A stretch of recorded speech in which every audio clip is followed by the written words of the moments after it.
Kadang-kadang digital itu sendiri, kita tidak tahu apakah kita hidup dalam dunia nyata atau tidak dalam dunia nyata.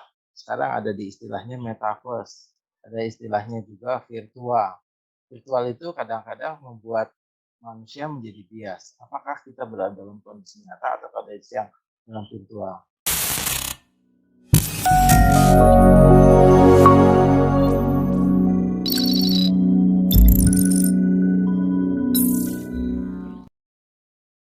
Jadi apa yang kita bahas saat ini adalah tentang digital workplace strategy. Jadi digital workplace ini tentu sangat sangat relevan karena saat ini kita akan sudah bergerak ke dalam bidang digital. Jadi kalau saya boleh sampaikan namanya adalah living in the future trend of work. Jadi pekerjaan itu bukan lagi berbicara tentang pekerjaan masa lalu yang konvensional, tapi berbicara tentang yang digital, yang masa kini, yang lebih luas.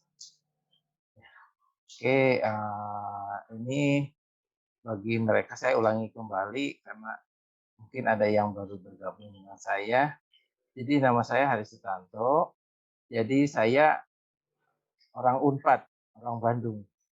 Ya S1 saya di Bandung, S2 saya di Bandung, SMA sampai SMA semua di Bandung. Tetapi setelah dari S1 saya kemana-mana dan saya besar di perbankan, Bank Bumi Daya dan kemudian Bank Mandiri. Tapi kemudian saya kembali lagi ke Bandung pada 2009 sampai 2012, yaitu menjadi Direktur Kertas Padalarang. Saat ini saya aktif mengajar di BINUS University di Jakarta dan saya mengajar juga di MM Unpad dan JMM Unpad penguji dari BIM Unpad. Pengalaman saya yang sedikit banyak kami coba tuliskan saya bersama dosen yang lain. Jadi dalam 2 buku yang sudah terbit dan saat ini dari penerbit Syekh Kuala Pers sudah menerbitkan juga dalam bahasa Inggris dan saat ini saya juga sedang mengkonsep akhir dari buku yang lain tentang project management. Jadi kalau dikatakan major saya apa, saya nggak tahu major saya apa karena semuanya jadi major. Jadi saat ini saya ingin coba sharing tentang satu topik. Satu topik ini juga sebetulnya saya berikan dalam perkuliahan tadi pagi di BINUS Jakarta kepada teman-teman di S1 secara blended tentunya karena kami datang ke kelas tapi kelasnya adalah kelas yang kosong. Yang datang hanya terpilih tapi kebetulan kelas saya yang terpilih hanya 1 orang dan jadi kadang-kadang digital itu sendiri kita tidak tahu apakah kita hidup dalam dunia nyata atau tidak dalam dunia nyata. Sekarang ada di istilahnya metaverse, ada istilahnya juga virtual. Virtual itu kadang-kadang membuat manusia menjadi bias. Apakah kita berada dalam kondisi nyata atau kondisi yang dalam virtual. Kemudian yang kedua adalah apakah masih ada peran manusia dalam era digital tersebut. Jadi banyak orang yang mengatakan bahwa uh, apa namanya manusia itu semakin hilang dalam era digital karena semuanya digantikan oleh digital. Semua proses pekerjaan seolah-olah semua digantikan dengan digital. Padahal dalam kenyataannya tidak demikian. Kemudian yang selanjutnya adalah bagaimana berinteraksi, berkolaborasi dalam era digital. Kita tidak lagi berkolaborasi dalam kondisi yang klasik, dalam kondisi yang konvensional, tetapi dalam kondisi yang digital. Dan selanjutnya setelah digital lalu apa? Jadi jangan sampai kita berhenti dalam digital karena sesudahnya akan ada tahapan-tahapan lain dalam digitalisasi tersebut. Oke, selanjutnya lagi adalah saya bagi ke dalam beberapa apa namanya?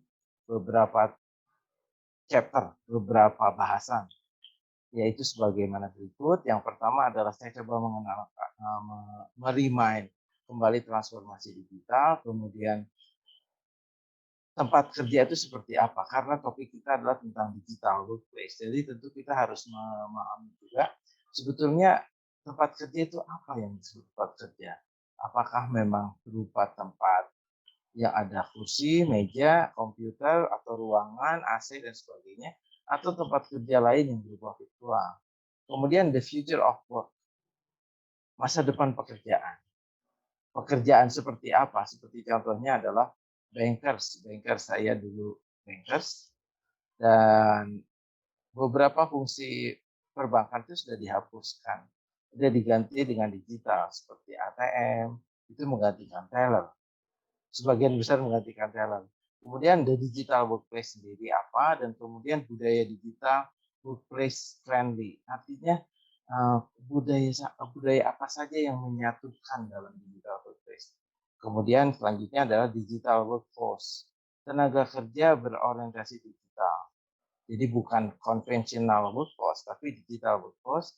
Terakhir ada kunci keberhasilan dan ditutup dengan konklusi dan catatan akhir. Sebenarnya saya sampaikan tadi, bila ada yang interupsi, moderator mohon diberikan izin saja, apakah dengan raise hand ataupun langsung aja menginterupsi, nggak masalah. Kemudian yang pertama adalah transformasi digital. Saya cantumkan di sini adalah kunci bagi sustainabilitas perusahaan. Banyak orang, banyak pihak yang mencoba menafikan tentang transformasi ini. Banyak orang yang mengatakan bahwa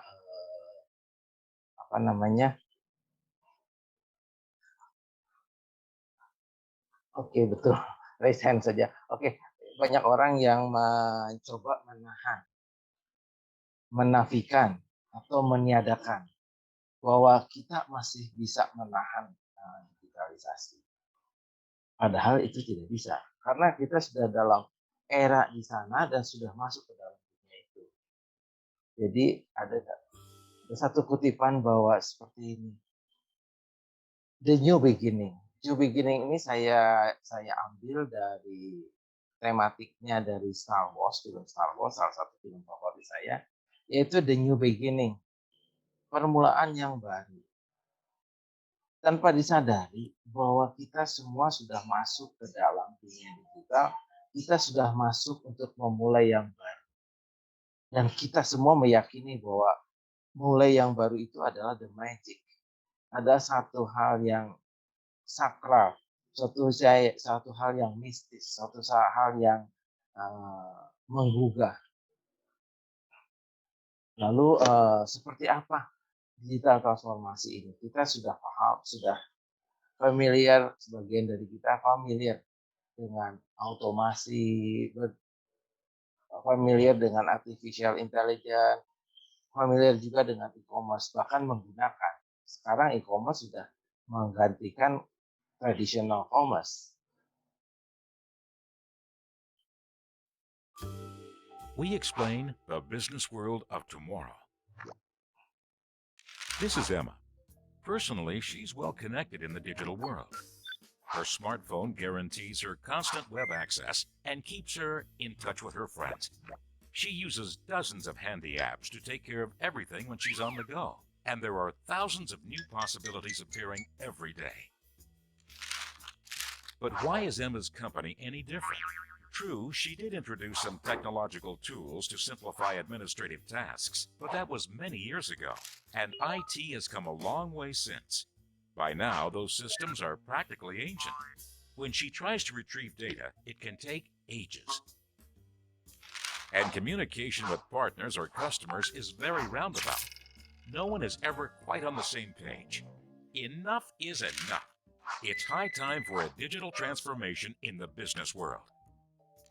Otherwise, Emma and many other companies might fall behind in the market, as small startups and even suppliers and manufacturers become serious competitors. In the internet age, the value chain has been completely reorganized.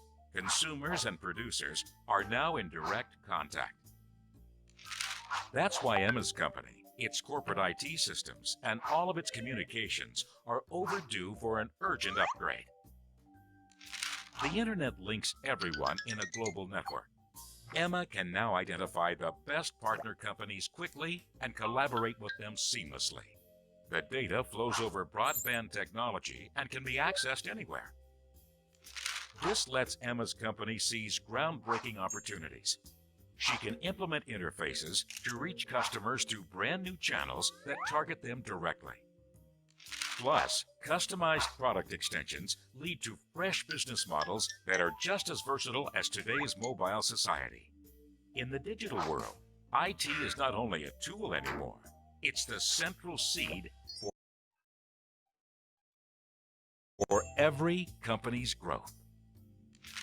Emma is ready to go full speed ahead into the digital transformation. In her race against her competitors, that's how she'll gain ground and impress her customers.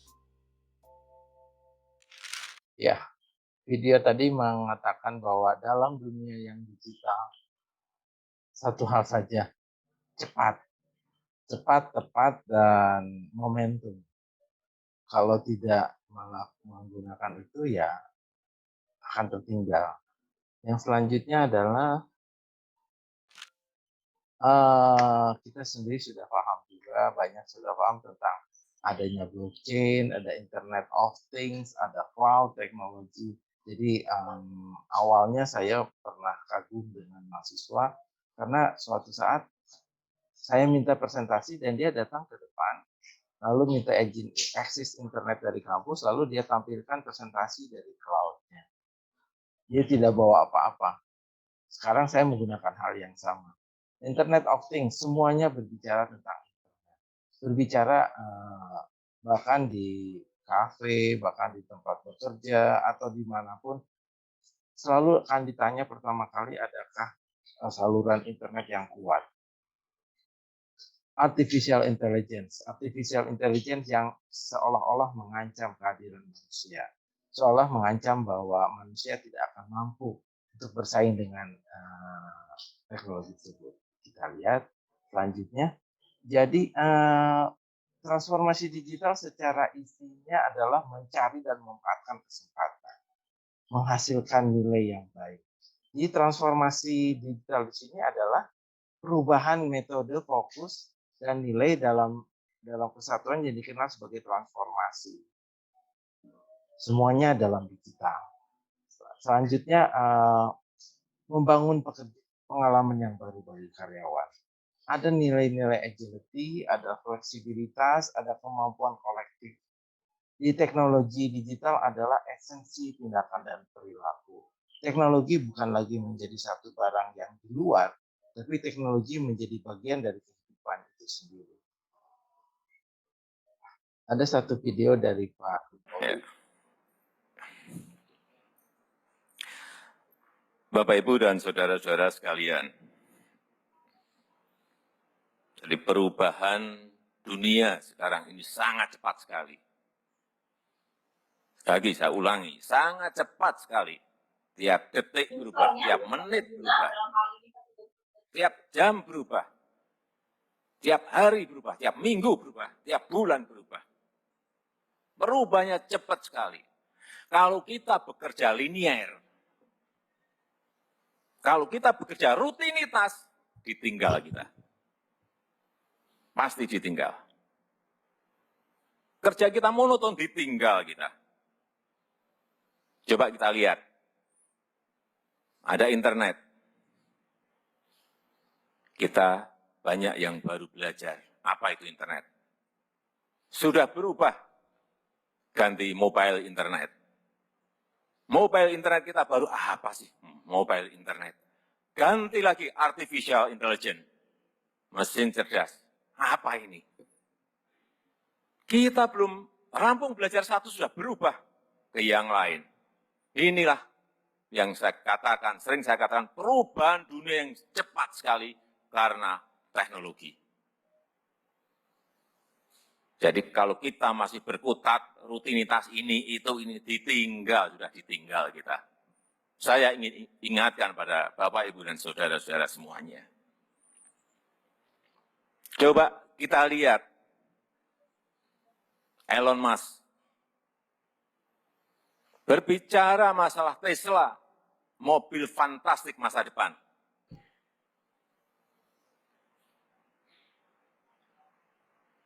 Gagasan dia yang lain, Hyperloop, memindahkan orang dari satu tempat ke tempat yang lain dengan sangat cepatnya. Berbicara mengenai SpaceX, bagaimana mengelola ruang angkasa agar berguna bagi manusia. Kuncinya adalah berguna pada manusia. Jadi apapun transformasi, apapun perubahan tetap berguna pada manusia. Dalam tataran perusahaan adalah untuk pengalaman konsumen. Semuanya simple, semuanya speed, kecepatan. Kemudian ada lagi satu kolaborasi dan akuntabilitas. Tadi pagi saya bicara di depan para mahasiswa secara Zoom, tapi di kelas. Saya katakan bahwa digital tidak menghilangkan juga unsur manusia. Ada kolaborasi. Jadi tidak ada orang yang bisa single. Tidak ada orang yang bisa tahan sendiri atau bisa sendiri. Benar bahwa pandemi itu seperti memutuskan silaturahmi. Tapi teknologilah yang mampu menghubungkan. Dan manusia dan zaman harus berterima kasih pada transformasi. Pada digital yang mampu bertransformasi dan beradaptasi dengan perubahan yang ada. Kita masih Kemudian ada lagi satu yang menarik saat ini. Bila semula Facebook itu dianggap sebagai tempat menghubungkan satu orang dengan yang lain, Mark Zuckerberg merubah menjadi Meta. Dunia sudah berubah lagi, jadi tidak lagi puas dengan dunia nyata, tapi berubah ke dalam dunia betul-betul virtual. Bagaimana dalam kondisi seperti itu? Tidak ada lagi satu misalnya uang. Uangnya bukan lagi uang rupiah, dolar, ataupun euro. Uangnya adalah uang Bitcoin atau Metacoin sebagai media untuk transaksi digital. Banyak orang mengatakan bahwa ini bahkan Indonesia sendiri mengharamkan di Bitcoin sebagai transaksi. Indonesia kalah cepat dengan San Salvador, negara kecil di Amerika Tengah yang sudah menerapkan Bitcoin itu sebagai mata uang transaksi. Kita tidak bisa menafikan hal itu. Yang selanjutnya adalah ada visi. Kalau bahasa Inggrisnya unified vision. Jadi visi yang sama. Lalu ada strategi inti. Strategi inti adalah core strategi. Bagaimana strategi untuk bertransformasi. Benar bahwa digital transformasi ini tidak mudah. Apa yang dikatakan oleh Presiden Jokowi benar bahwa perubahan itu terjadi sedemikian cepat. Jangan-jangan sesudah sesi ini perubahan di luar sudah sangat tajam. Kemudian systematic process. Dibiasakan untuk berpikir sistematik, walaupun cepat tetapi sistematik. Dan kemudian pengukuran yang sistematis. Di sini ada satu transparansi, ada satu nilai kebersamaan, ada satu nilai penghargaan kepada setiap prestasi orang lain. Lalu saya tutup dengan budaya dalam transformasi digital ini. Ada satu yang menarik Bapak dan Ibu, Mas dan Mbak, tentu tidak ada yang tidak kenal dengan binomo. Sekarang Fahrenheit. Dan kemudian ada apa lagi? Hari Ginanjar, mungkin sudah pernah mendengar juga, menyatakan seperti ini. Pagi, kita semua dikejutkan dengan kasus penipuan yang dilakukan oleh Crazy Rich melalui binomo, ponzi, atau binari. Dan akhirnya mereka tertangkap. Namun apa yang saya ingin sampaikan di sini, ibarat gunung es, yang tertangkap itu hanyalah baru ujung permukaan gunung esnya. Sedangkan yang 95% di bawah lautan, itu adalah mindset yang harus diperbaiki. Fenomena ini adalah sebuah gambaran tentang mindset masyarakat yang harus kita benahi. Cara para crazy rich menipunya adalah dengan melakukan flexing. Mereka menunjukkan materi, rumah mewah, mobil mewah, motor mewah, lalu mengiming-imingi dengan program binari, binomo, atau ponzi.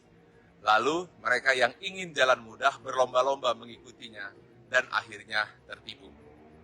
Saya ingin sampaikan kepada Anda, sesungguhnya ada 7 hal yang menjadi motivasi manusia dalam kehidupan. Yang pertama adalah mereka ingin memiliki kepastian melalui materi. Yang kedua adalah mereka ingin tampil menghadapi tantangan. Yang ketiga, mereka ingin eksis di mata masyarakat. Yang keempat, mereka ingin dicintai. Yang kelima, mereka ingin tumbuh berkembang. Yang keenam, mereka ingin kontribusi.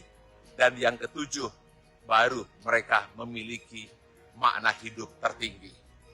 Kesalahannya adalah dalam memandang kehidupan, mereka menganggap bahwa ketika punya kepastian materi, itulah tujuan kehidupan yang utama. Ketika mereka menghadapi tantangan dan berhasil, maka mereka menganggap bahwa mereka sudah bisa diterima oleh masyarakat. Ketika mereka memiliki eksistensi, mereka menganggap bahwa itulah tujuan kehidupan.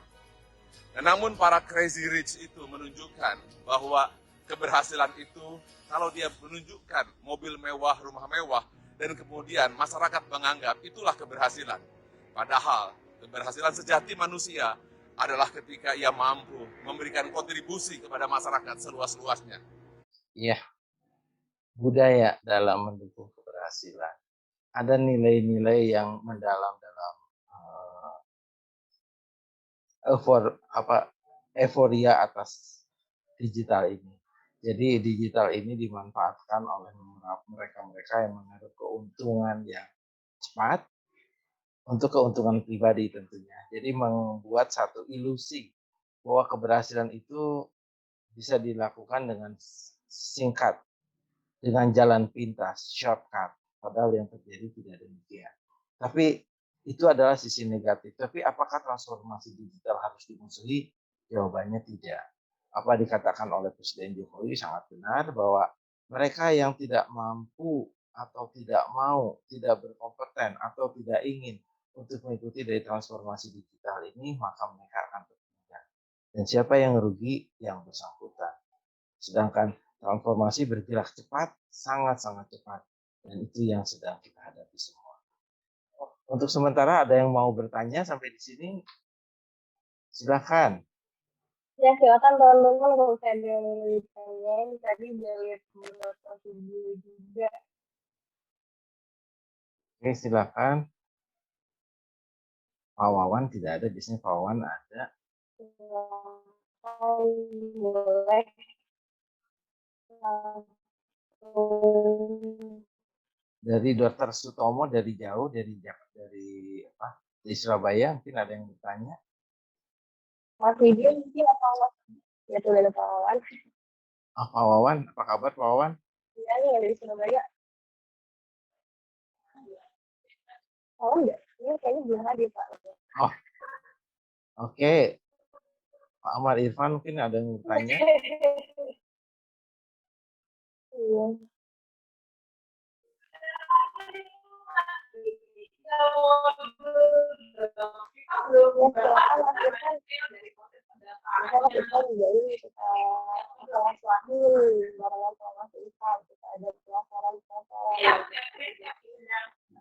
Maaf suaranya agak putus-putus ya. Ayo dong teman-teman nih ada langsung ke harinya bisa silahkan ya Mas Hafi. Atau kalau tidak di chat. Terima kasih Bapak Ibu, terima kasih. Oh ya.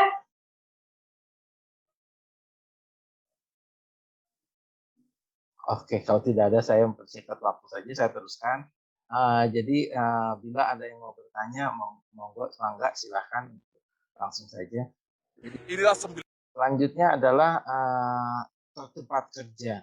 Kalau kita berbicara tempat kerja, adalah tempat kerja bukan fisik, tempat kerja bukan bangunan, tempat kerja bukan tempat duduk atau meja atau ruangan. Tempat kerja adalah tempat untuk berkolaborasi. Seperti saya sampaikan semula bahwa dalam kondisi digital sekalipun, yang penting itu adalah inovasi, kolaborasi, kebersamaan. Jadi dalam era digital ini, kolaborasi itu dilakukan dalam bentuk ada melalui media-media. Misalnya email, telepon, atau meeting, atau sistem-sistem tersebut. Tetapi intinya adalah Tempat kerja adalah wadah untuk berkolaborasi. Jadi kita semua ada dalam Innova, termasuk saya sekarang ada di Innova. Innova itu bukan berarti ada fisik bangunan saja, tapi Innova adalah media untuk kolaborasi.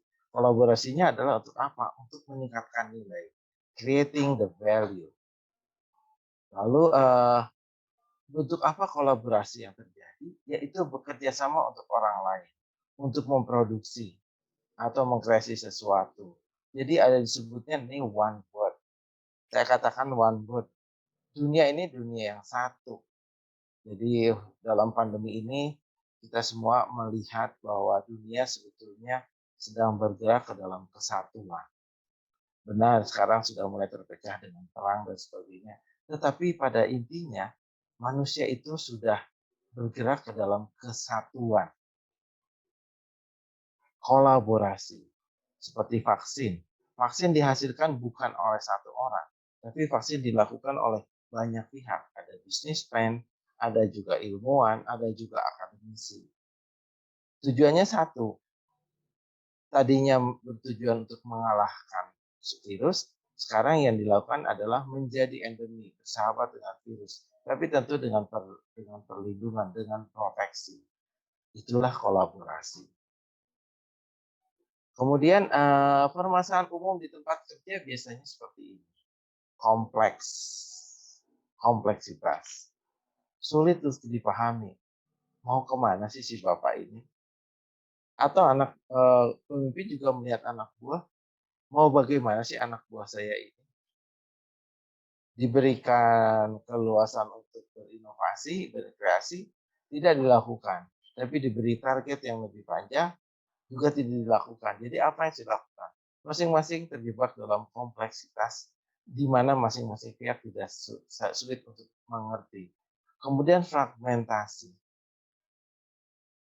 Pekerjaan harus dibagi, difragmen, dipecah ke dalam unit-unit kecil, tapi dalam satu kesatuan yang sama, sehingga menghasilkan satu agregat kesatuan, agregat kekuatan, agregat strategi yang kuat untuk keberhasilan tempat kerja tersebut. Kemudian banyak tidak fleksibel, keengganan untuk berubah. Seperti saya sampaikan tadi, tidak semua orang sependapat dengan digital. Tidak semua orang sependapat, satu paham tentang transformasi digital. Menganggap bahwa digital itu adalah ancaman. Digital itu adalah disrupsi. Digital itu adalah pengganggu. Lalu redundant. Tidak lagi diperlukan atau bermanfaat. Jadi banyak sekali, kalau saya boleh katakan, saya pernah di Ketos Padalarang, dan saya adalah direktur yang mendobrak semua, dan saya menghilangkan fungsi-fungsi atau bahkan administrasi atau proses yang buat saya tidak ada manfaatnya. Tidak manfaatnya di sini adalah hanya sekedar menyenangkan kementerian misalnya. Buat saya tidak perlu. Untuk apa? Di BB kita fokus terhadap apa yang kita lakukan untuk meningkatkan performa dari perusahaan. Yang kemudian inkonsistensi, tidak berada pada posisi yang sama. Sering sekali bahwa inisiatif itu bagus di awal, tapi selanjutnya tidak dipelihara, tidak di-maintain dalam satu sistem, dalam satu kesatuan, dalam satu kecepatan, dalam satu pace yang sama. Arahnya jadi berbeda. Kemudian penyebab masalahnya adalah seperti ini. Keterbatasan atas perspektif holistik dan koordinasi. Holistik di sini adalah bahwa tidak banyak yang coba memahami atau terjebak dalam silo. Sebagai contoh, saya pernah di bank dan antara satu unit dengan unit yang lainnya dipecah, dibagi-bagi. Jadi akibatnya apa? Antara satu unit dengan unit yang lain tidak saling paham. Bisnis bisa dirubah, bisa dibagi ke dalam berbagai induk, dan induk itu tidak saling kolaborasi. Lalu kemudian keterbatasan fokus pada pengguna, user focus. Lalu implementasi IT hanya terbatas pada kesiapan untuk digunakan. Jadi IT hanya menjadi perhiasan yang mewah, tapi bukan diarahkan untuk pengembangan bisnis. Padahal IT project itu memerlukan biaya yang tinggi dan biaya itu tidak bisa dikembalikan. Lalu roadmap dan proses delivery yang panjang. Jadi akibatnya apa? Konsumen akan menanggung ujung. Konsumen akan menanggung dampak. Karena terlalu panjang, sehingga bukan lagi berupa kebutuhan yang diharapkan, tapi berupa kebutuhan masa lalu yang sebenarnya sudah berganti dengan kebutuhan baru. The future of work. Sebagai dampak dari digital adalah berubahnya pekerjaan, berubahnya jenis pekerjaan, berubahnya tuntutan pekerjaan. Karena ada manfaat yang tidak diharapkan oleh lingkungan. Saya tadi sudah sebutkan tentang teller di perbankan. Teller di perbankan itu sudah digantikan. Kemudian ada lagi financial advisor, advisor keuangan. Ada lagi konsultan, ada lagi ahli hukum, atau juga mungkin dokter. Karena dokter, karena Innova Medica bersinggungan juga dengan dokter. Dokter berdasarkan experience, berdasarkan sekolah, berdasarkan pengetahuan. Tetapi sebetulnya artificial intelligence dalam bidang kedokteran sudah merangkum itu semua. Jadi indikator-indikator, katakanlah indikator kesehatan. Dan artificial intelligence AI ini bisa mereplika. Oh, solusinya ini. Dan kemudian obatnya juga apa? Jadi, the future of work tidak lagi berbicara atas rutin, tidak berbicara atas manual, tapi berbicara atas masa depan, berbicara atas saling tukar pikiran, saling mencerahkan, dan semuanya menjadi yang lainnya adalah alat. Creative knowledge, work, and creative manual. Semuanya dasarnya adalah kreatif. Metaverse adalah kreatif, daya kreatif. Dan beberapa waktu yang lalu saya membaca di Kompas bahwa ada lembaga-lembaga pendidikan yang sudah menempatkan program pendidikannya di Metaverse. Jadi dialognya ada dalam Metaverse. Jadi bukan lagi dialog yang biasa. Today, we're introducing a brand new service, and we call it Apple Card. Apple Card is designed to take advantage of the power of the iPhone. This means it can do all sorts of things that no other credit card can do. Apple Card is also always with you because it's in your iPhone, in the Wallet app. And the Wallet app has completely new capabilities. So you can see everything you need to know about your Apple Card, like what you spent, how much you spent, where and when your payment is due. Many of you looking at your credit card statements today might recognize seeing transactions that look like this. Cryptic merchant names that are pretty hard to decipher. With Apple Card, we use machine learning and Apple Maps to transform this mess into names and locations that you'll recognize. With Apple Card, we want you to get the most for your money. So every time you spend with Apple Card, you get cash back, and you get it every day. It's my favorite feature, and we call it Daily Cash. So every day you spend, cash is added to your Apple Cash Card, which is also in the Wallet app. And it's cash, like real cash, so you can do anything with it. And when we thought about a financially healthy credit card, all the fees and high interest rates that most banks charge are just not okay. So Apple Card does not have any fees, no late fees, no annual fees, no international fees, and no over limit fees. No fees. We also designed Apple Card to set. Itulah the future of work. Kalau kita berbicara Apple, pemahamannya adalah Apple ada komputer, Apple adalah HP, Apple adalah produk-produk teknologi. Tapi Apple sekarang bertransformasi juga menjadi lembaga keuangan. Bagaimana dengan medik? Bagaimana dengan layanan lain? Gojek sudah bertransformasi dari sekedar hanya delivery manusia, delivery barang, sekarang kemudian menjadi satu lembaga keuangan. The future of work adalah seperti itu. Bagaimana dengan lembaga keuangan sendiri? Harus hati-hati. Harus hati-hati. Saya mengajar juga tentang microfinance di MMU 4 nanti setengah 8 malam. Saya selalu mengatakan bahwa hati-hati. Bahwa apa yang sedang Anda garap itu diambil oleh Anies. Bisnis yang akan sukses di masa depan adalah yang mendobrak batasan antara manusia, tempat kerja, dan teknologi. Jadi tidak ada lagi rigid bahwa ini adalah tempat kerja. Bahwa ini adalah hanya untuk manusia. Bahwa ini adalah teknologi dan lain berkata non-teknologi. Teknologi merupakan katalis. Dan ada satu statement yang menarik bahwa karyawan dibebaskan untuk menggunakan teknologi sesuai keinginannya. Tentu keinginannya bukan keinginan yang tidak terpola, tapi keinginannya untuk memajukan perusahaan. Kreativitas, inovasi. Pernah ada suatu waktu bahwa orang-orang yang bertalenta tinggi ditempatkan di satu ruangan tertutup dan dibebaskan sama sekali dari pekerjaannya sehingga mereka menghasilkan ide-ide baru. Hal tersebut sudah ditinggalkan karena kalau demikian maka yang terjadi orang-orang tersebut adalah orang-orang yang terasing dari tempat pekerjaannya.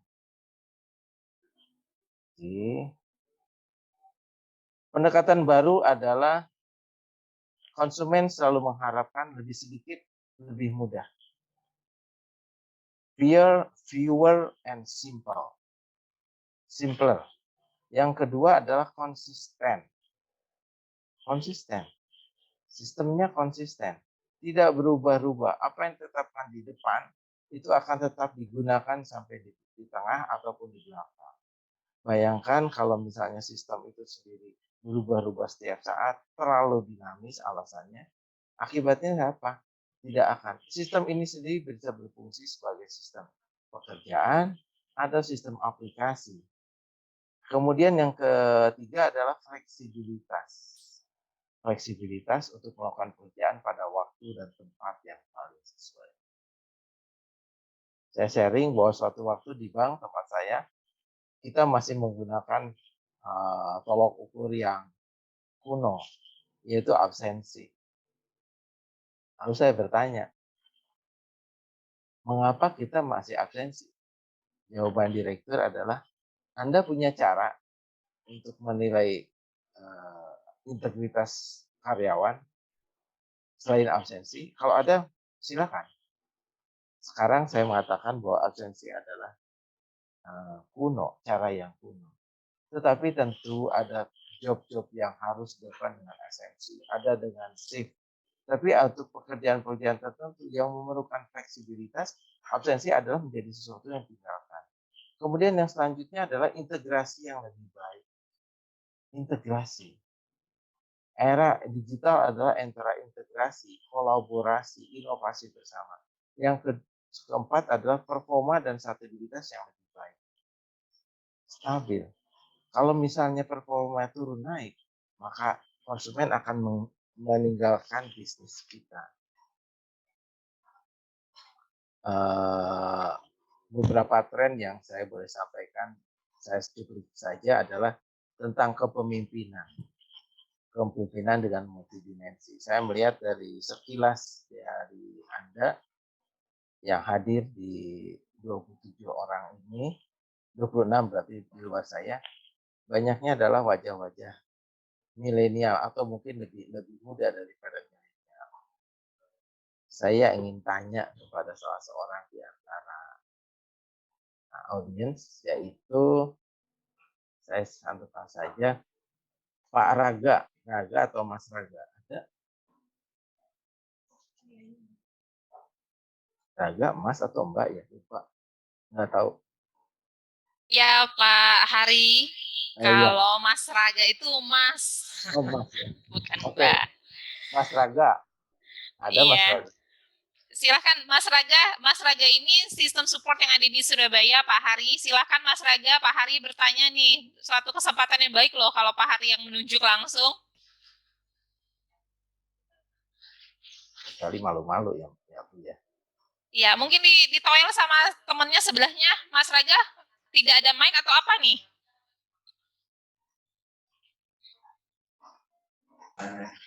Halo ya Bu Lasri. Iya, Bu Lasri, Pak Hari itu. Mas Raga. Mas Raga, salam Ya, kenal Pak. Mas Raga. Ya, Mas salam. Raga, Hmm, Mas Raga umur Anda berapa? 21. 21. Sudah berapa lama di Innova? 1,5 tahun. Oke. Pertanyaan saya lebih lanjut, ini off the record yang disampaikan pada direksi. Mau berapa lama akan bertahan di Innova? Tergantung kualitas kerja saya sih, Pak. Kualitas kerja atau keinginan Anda?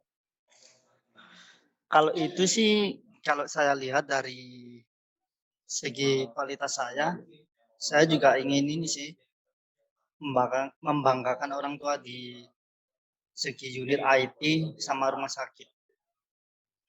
Oke, good luck. Good luck Mas Raga. Iya, Pak. Ini agak jujur Bu Lastri ini agak apa namanya? Agak langka. Karena biasanya Betul, Pak. anak-anak muda ini tuh berbicaranya adalah nyaman. Betul, Pak. Betul. Saya tadi malam ada satu, saya ikut training. Trainernya adalah orang ya saya katakan agak-agak kuno dan dia mengatakan satu yang saya kemudian serang habis. Mengatakannya seperti ini, bahwa milenial itu cenderung untuk tidak loyal, cenderung untuk tidak setia, cenderung untuk pindah-pindah tempat. Jadi buat saya, kata trainer ini, buat saya agak curious dengan masa depan dari perusahaan ataupun bisnis. Saya langsung sampaikan, Pak, saya tidak terlalu sependapat dengan Bapak. Kenapa? Saya cuma tanyakan milenial yang mana. Milenial yang main-main banyak. Orang tua yang main-main bahkan korupsi juga banyak. Jadi kita tidak bisa kebiasaan seperti itu. Banyak milenial yang di umur-umur masih dini sudah mencapai tahapan-tahapan tinggi. Dengan caranya. Jadi kalau mereka tidak loyal, ini saya bukan meracuni ya.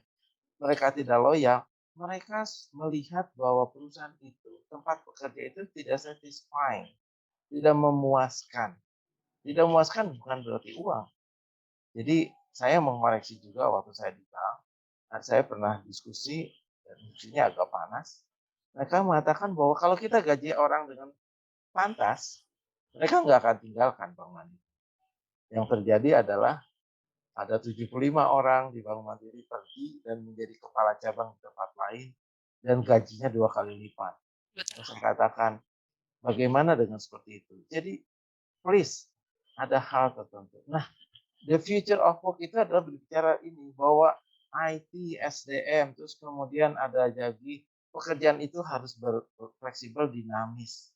Ya, fleksibel dan dinamis inilah yang menjadi satu ikonik bagi anak-anak. Jadi Mas Raga, saya appreciate dengan Anda dan semoga Innova bisa memberikan mengadvance Anda. So Anda harus membuka wawasan, Anda harus mampu memanfaatkan karena ujung-ujungnya kalau anak-anak adik-adik yang masih muda-muda ini mampu memanfaatkan kedewasaan, pola pikir, sistematik, Anda sendiri akan beruntung, Anda mendapat nilai lain. Terus kemudian ada kata-kata yang genuine. Saya tadi pagi juga berbicara di depan anak-anak saya, anak-anak didik saya, yang seumur dengan Mas Rangga, 20-21. Saya katakan saya hargainya adalah yang genuine, yang ide, yang orisinal. Jadi kalau memang Anda mampunya segitu, ya sampaikan dengan orisinal. Karyawan semakin tidak terikat perusahaan, nomor 7, tetapi lebih terfokus pada rekan, pada karir, pada komunitas. Karir itu bukan linear, kata Presiden Jokowi tadi mengatakan. Karir itu bukan dari 1 akan 10. Tidak. Anak-anak muda ini bergerak. Misalnya tidak ada satu posisi, dia katakan pergi ke tempat posisi lain. Itu adalah tren. Nah, saya review lagi bahwa apa yang saya sampaikan tadi malam kepada trainer itu, bahwa yang harus kita lakukan adalah membuat ambience, membuat lingkungan kerja yang menarik. Itulah kita mulai dengan digital workplace. Oke. Terus kemudian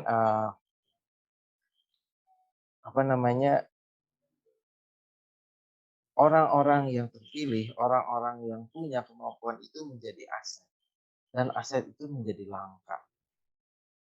Serius, sangat langka. Karena kalau punya kualitas, teman-teman semua ya, kalau Anda punya kualitas, Anda menjadi makhluk langka. Artinya, kemanapun Anda bergerak, Anda akan dicari. Kalau saya udah makhluk yang tidak langka, udah habis ya kalian. Terima kasih ya. Iya, betul Pak. Oke, sekarang definisi bentuk kerja. Kalau dulu berbicara tentang annual, kalau sekarang berbicaranya adalah short term. Kalau dulu orang berbicaranya atas kinerja tahunan. Kalau sekarang berbicaranya ada kinerja mingguan. Next time kita berbicara kinerja harian. Next time kita berbicara kinerja jam, menit, detik, dan waktu. Lalu kemudian adalah saya suka capek melihat misalnya performance meeting dalam performance secara tahunan. Jadi dibuat kita habis-habisan. Saya pernah menjadi penulis atas meeting dari para pemimpin cabang seluruh Indonesia, Bang Bumi Daya waktu itu, dan salah satunya adalah dari New York. Mereka meeting sampai jam 1 malam, lalu saya harus menuliskan hasil meetingnya itu sampai jam 3 pagi. Itu annually. Apa akibatnya? Pada annually meeting itu orang berbicara atas sesuatu yang normatif. Padahal kondisinya sudah sangat-sangat berubah. Sekarang dalam the future adalah continuous feedback. Berubah, perbaikan, umpan balik yang setiap waktu. Oke, terusin lagi. Masuk lagi ke dalam digital workplace. Digital workplace sendiri adalah, disebutkan ini adalah transition into the future. Jadi masa depan yang kelihatannya menjadi langka saat ini, menjadi aneh saat ini adalah dijembatani oleh artificial intelligence. Karena itulah bentuk di masa depan. Bentuk di mana mesin dan manusia itu bergerak bersama. Transition into the future. Nah, digital workplace sendiri adalah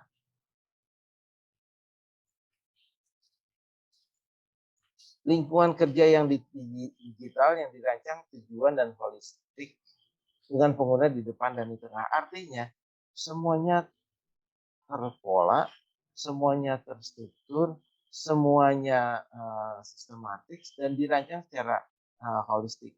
Semuanya terlibat. Oke. Tempat kerja digital berfungsi sebagai platform untuk memungkinkan organisasi beradaptasi dengan cepat atas harapan, persyaratan, dan peluang-peluang yang baru. Itulah digital workplace. Jadi digital workplace tidak berkaitan dengan hal-hal baku, hal-hal yang rigid, hal-hal yang obsolet, hal-hal yang kuno. Tapi digital workplace berbicara atas adaptasi, atas perubahan luar. Apakah semuanya harus menjadi digital? Tidak juga. Masa menyapu pakai digital? Tidak. Tapi intinya adalah ada satu ruang, ada satu bagian dari perusahaan tersebut yang menjadi bertransformasi ke dalam satu kolaborasi dalam digital. Beberapa prinsipnya adalah value focus. Berpikir tentang value. nilai. Nilai adalah menjadi kualitas tersendiri saat ini. Kemudian user center, berpikir atas user. Kemudian holistik, seluruhnya. Iteratif, repetisi. Co-kreatif, evidencing. Iteratif ini, repetisi ini seperti tadi disampaikan oleh Ari Ginanjar dalam videonya. Dengan flexing itu sebetulnya tidak ada unsur repetisi. Orang berpikirnya shortcut. Padahal dalam digital workplace sendiri ada unsur konsistensi, ada unsur iteratif, ada unsur menyeluruh. Supaya kita kalau berpikir cukup logis, apakah benar ada orang kaya mendadak? Saya pernah melihat Indra Kents di TV, tidak sengaja waktu itu. Saya agak bingung, ini anak muda, kelihatan biasa-biasa saja, tapi ternyata beli ini, beli itu. Analisa nalar kita mengatakan, iya memang benar demikian. Nah, dalam digital workplace sendiri harus bersifat seperti ini. Ada nilainya, ada holistik, ada co-kreatif bersama-sama, dan ada provennya seperti apa. Buktinya apa? Kemudian yang saya lanjutkan juga, cara kerja baru yang lebih efektif. Seperti saya sampaikan bahwa bukan karena perusahaan ingin beradaptasi, ingin memanjakan kaum golongan milenialnya, tidak. Tetapi pada dasarnya adalah perusahaan ingin beradaptasi dengan kebutuhan konsumen. Keterlibatan dan kelincahan karyawan, agility. Jadi karyawan yang agile, karyawan yang transformatif, karyawan yang berorientasi kemajuan, mereka tidak sabar. Mereka tidak sabar untuk ikut dalam prosedural yang baku, yang kaku. Ya, saya katakan saya cukup beruntung karena saya tidak berada dalam, saya tidak menjadi, mohon maaf, tidak menjadi ASN atau PNS. Kenapa? Kalau ASN atau PNS saya terbayang bahwa saya akan terjebak pada pola pekerjaan itu. Ya, saya tidak cukup suka untuk hal itu. Dan mungkin saya juga terbentuk. Di suatu saat saya bekerja sama dengan teman-teman dari kementerian, salah satu kementerian, dan saya ya cukup bersyukur bahwa saya tidak seperti mereka, tapi saya bertanggung jawab untuk merubah pola pikir mereka. Lalu selanjutnya peluang, identifikasi dan peluang. Kemudian dengan identifikasi peluang, maka kita akan bisa membuat model bisnis yang akan mampu melakukan perubahan secara signifikan. Ini saya. Lalu yang selanjutnya adalah digital workforce. Digital workforce adalah SDM yang menjadi penggerak dari digital workplace. Dari digital workforce. Saya dulu ya. Saya lompat dulu. Digital workforce. Digital workforce adalah seperti ini.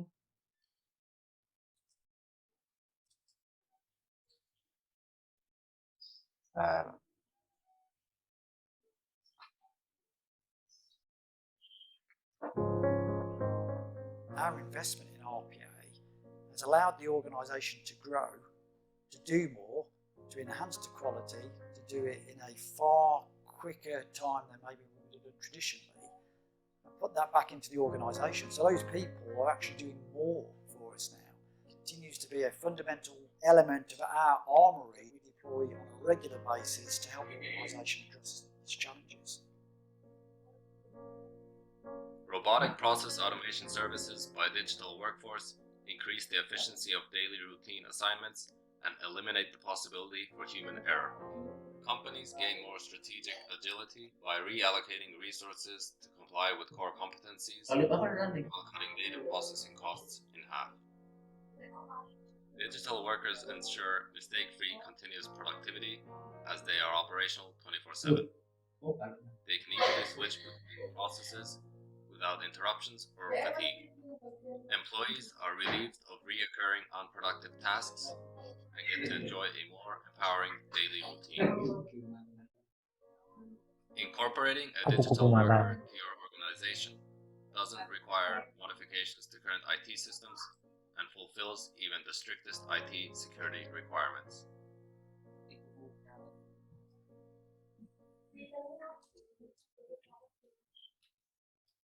Oke, itulah adalah digital workforce.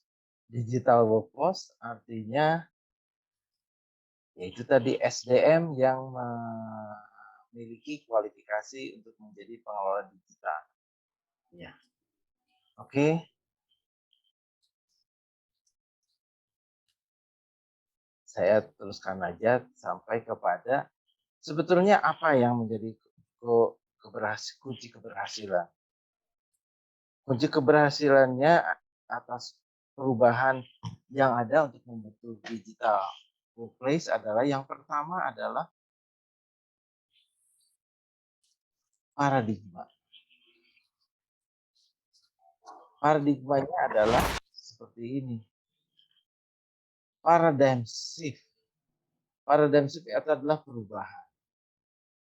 Paradigm shift di sini adalah dari awalnya seperti menganggap bahwa paradigma itu paradigma yang berpikir konvensional menjadi paradigma yang berpikiran kemajuan atau menerima bahwa digital itu adalah menjadi keniscayaan. Yang selanjutnya lagi adalah digital business agility. Ada dikata tentang hyper awareness. Hyper awareness adalah over consciousness, artinya melebihi batasan-batasan kesadaran. Hyper.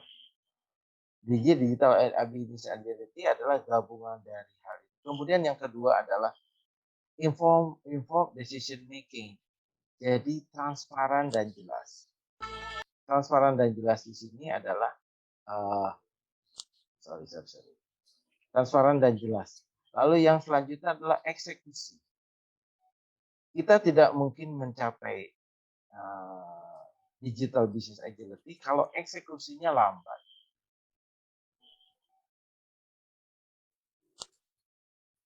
Memiliki holistik, tadi saya sudah katakan bahwa taking enterprise collaboration into next level. Pertama holistik. Integrasi seluruh aktivitas dan tugas karyawan.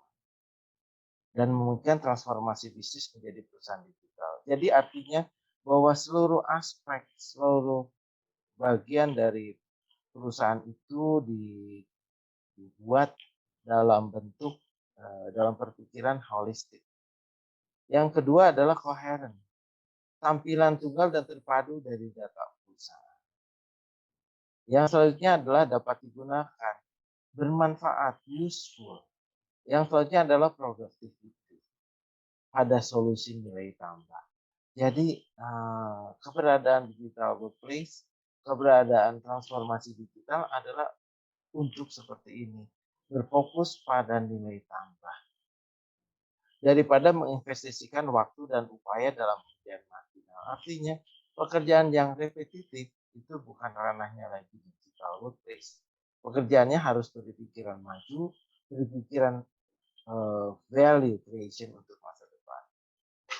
Lalu kapabilitas melayani, komunikasi, kolaborasi, berbagi informasi, aplikasi bisnis, and agile working. Kemampuan untuk menjadi produktif kapan dan di mana saja. Lalu selanjutnya manajerial. Didukung oleh teknologi, didukung oleh perencanaan strategis, dan dukungan proaktif untuk mengadopsi.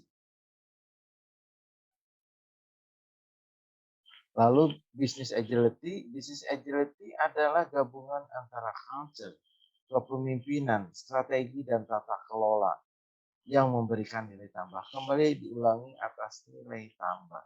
nilai tambah. Kalau tidak berpikir atas nilai tambah, maka digital workplace hanya menjadi ornamen, hanya menjadi perhiasan.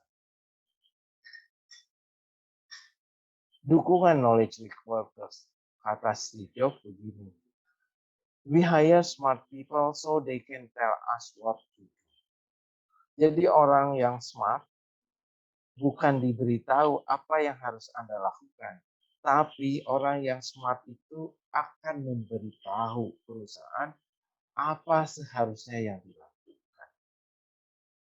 Perusahaan harus lebih baik dalam rekrut, mengembangkan knowledge workers. Jadi knowledge workers kembali adalah aset dari perusahaan. Aset. Mereka yang memberi bayangan, memberi gambaran, mau kemana perusahaan. Oke, saya tutup dulu. Ada yang mau bertanya? Oke, silakan. Ini ada 24 orang, jadi yang baru saya tanya cuma satu. Mungkin Bu Lasri bisa menunjuk salah satu yang biasanya dulu Pak Wawan yang vokal, sekarang Pak Wawannya tidak ada ya. Jadi mungkin ada yang lain karena saya agak kurang hafal nih orang-orangnya. Iya. Siap Pak Hari, terima kasih. Saya mohon maaf tadi, mohon izin telat tadi Pak Hari karena kebetulan sedang ada presentasi ya tadi Pak Hari.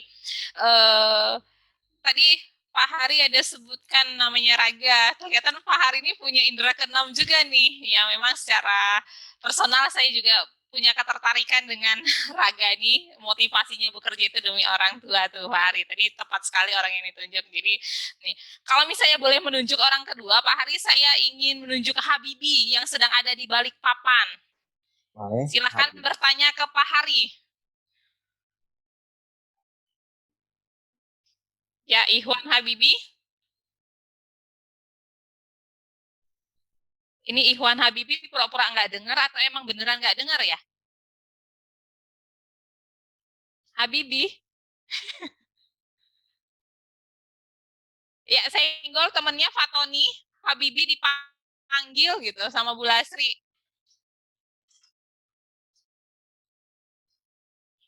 Habibi.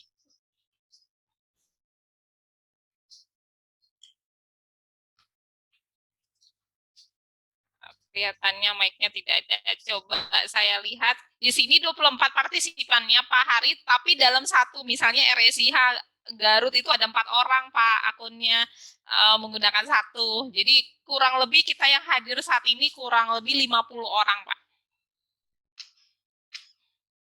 Monggo silahkan.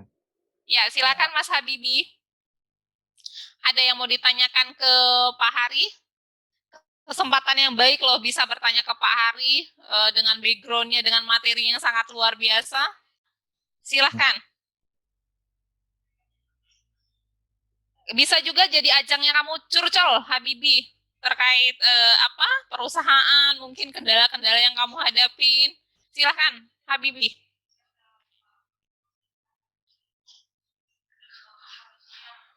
Oke.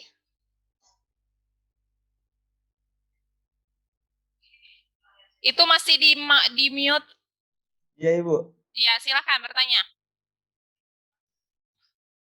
Kalau kamu nggak bisa bertanya, nanti Pak Hari yang bertanya sama kamu.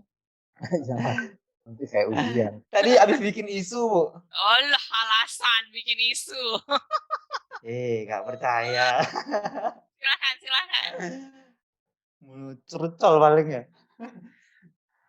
Pak, gimana ya? Bingung juga mau nanyanya, banyak murid tanyain.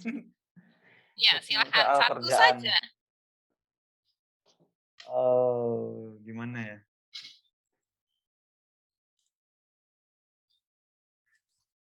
Ayo, waktunya berjalan loh. Oke, sementara saya alihkan dulu ke Mas Widyo.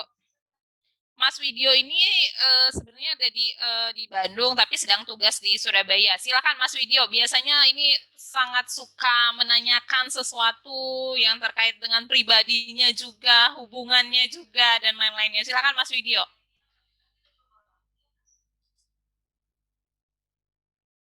Ini anak-anaknya ada semua ya. Kita panggil kok nggak ada yang respon. Ini hanya akunnya saja yang hadir.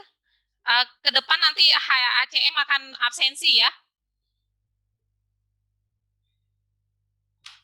Oke, ini saya yang ketiga ya. Kalau misalnya ketiga ini masih sama saja, ke depan nanti akan ada punishment buat teman-teman yang tidak mengikuti knowledge sharing ya. Silahkan dari Haki Bandung lantai 2 ya. Saya cek di sana semuanya depan monitor. Berarti dipastikan semuanya ikut ya. Silahkan Adi Priyatna Hamdani bertanya ke Pak Hari nih. Silahkan.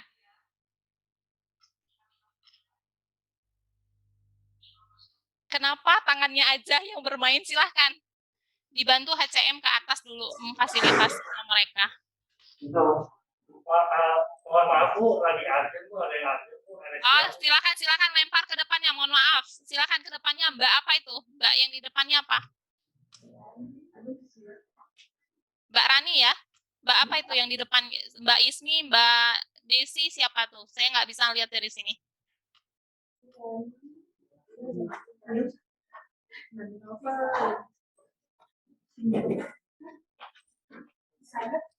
Suaranya? Oh, ada.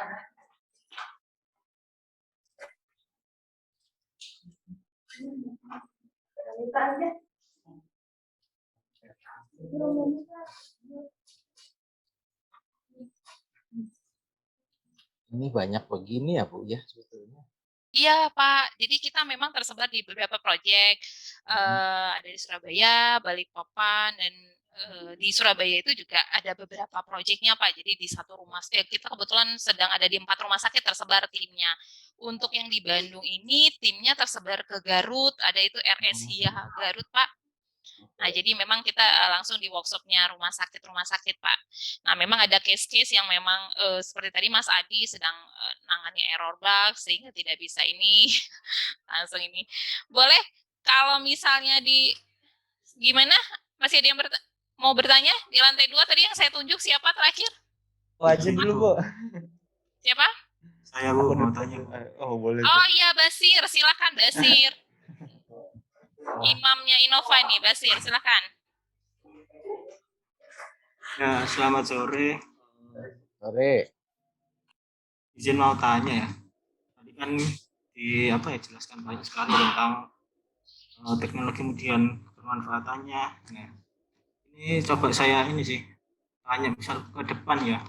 Kan Indonesia itu kan di tahun 2045 nih kan mencapai 100 tahun kemerdekaan gitu kan ya. Nah, itu kira-kira kesiapan dari masyarakat ataupun anak-anak milenial itu bagaimana sih di tahun 2045 itu menurut apa? Prediksinya apakah siap dengan teknologi seperti AI ataupun blockchain dan lain-lain ya?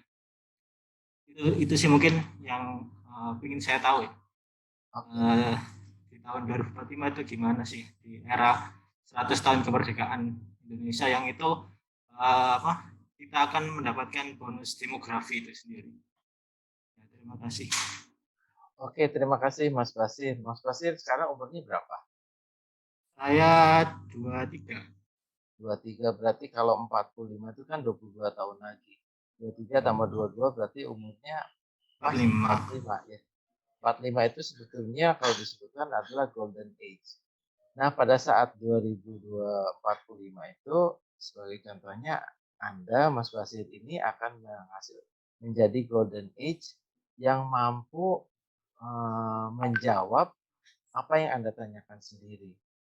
Jadi kenapa saya katakan seperti ini? Saya sependapat dengan Anda. Ada nilai-nilai yang saya khawatir. Tapi tidak terlalu khawatir. Kenapa nilai khawatirnya adalah apakah iya bahwa Indonesia itu benar-benar 2045 itu menjadi Indonesia yang emas? Jangan-jangan Indonesianya bukan Indonesia emas, Indonesia logam nanti. Kalau seandainya saat ini kita tidak bangun.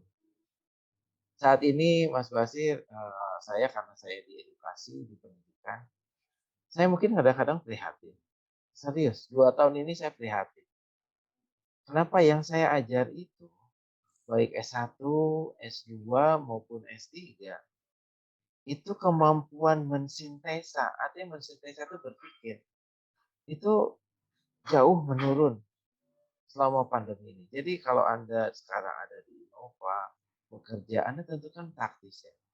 Nah, saat ini memang dari sisi dunia pendidikan sudah mulai dikembalikan. Ada learning from the office, kembali ke sekolah, kembali ke kampus, dan lain-lain. Tetapi pagi tadi saya menerima juga satu tulisan dari ketua jurusan saya bahwa universitas itu akan mati. Jadi untuk menjawab pertanyaan Mas Basir, saya tidak ada satu formula. Saya hanya bisa melihat bahwa betul nggak sih anak-anak kita semua, milenial, generation Z, generation Alpha, atau generation lainnya, atau cucu saya yang sekarang baru 5 tahun dan 3 tahun, mereka mampu nggak sih menggerak? Ya alhamdulillah saya sekarang, ya bukan narsis nih Bu Lastri, anak saya, salah satu anak kami dari 4 anak kami, saat ini sudah jadi COO, Chief Operating Officer dari Monash University. Usianya baru 32 tahun, akhir bulan ini. Itu Mbak Kristi ya Pak Hari? Mbak Kristi sekarang sudah sedang mengambil postdoktoral. Kakaknya Oh Mbak beda. Kristi. Oh kakaknya luar biasa Pak Hari. Jadi dia postdoktoral. Kalau Mbak Kristi sekarang sedang ngambil postdoktoral di UI. Postdoktoral, topiknya adalah tentang MetaCoin. Kemarin kan Bitcoin, sekarang MetaCoin, Metaverse. Jadi Bitcoin pun orang bingung, sekarang berpikirnya MetaCoin. Siapa yang akan pakai? Ya akan pakai nanti. Nah kembali soal tadi, kembalikan ke Mas Basir. Apakah milenial punya kekuatan? Saya yakin punya ya. Cuma memang untuk Indonesia ini kadang-kadang Mas Basir, ada orang-orang yang terlalu bercuriga kalau milenial itu begini. Saya kok tidak ya, tidak sepenuhnya curiga. Cuman yang harus diperbaiki adalah itu tadi. 2 tahun ini masa yang hilang. Learning loss. Kalau saya katakan, learning loss. Saya benar memberikan penelitian, pengajaran, dan lain-lain secara online. Ada sebagian yang berhasil, ada sebagian yang tidak. Jadi Mas Basir, 2045 saya harapkan Anda menjadi satu yang berperan. Dimanapun, baik di Innova, mau di Innova, atau teman-teman yang lain. Karena di Andalah Indonesia itu akan ada. Atau Indonesia akan punah. Itu di Anda semua. Bukan di saya lagi. Saya udah lewat ya. Udah lewat. Itu mungkin jawabannya Mas Basir, mudah-mudahan memuaskan ya. Ya mungkin kembali. Ya Pak. Mungkin sedikit tanggapan mungkin. Ya. Memang saya setuju dengan tanggapan dari Bapak dia.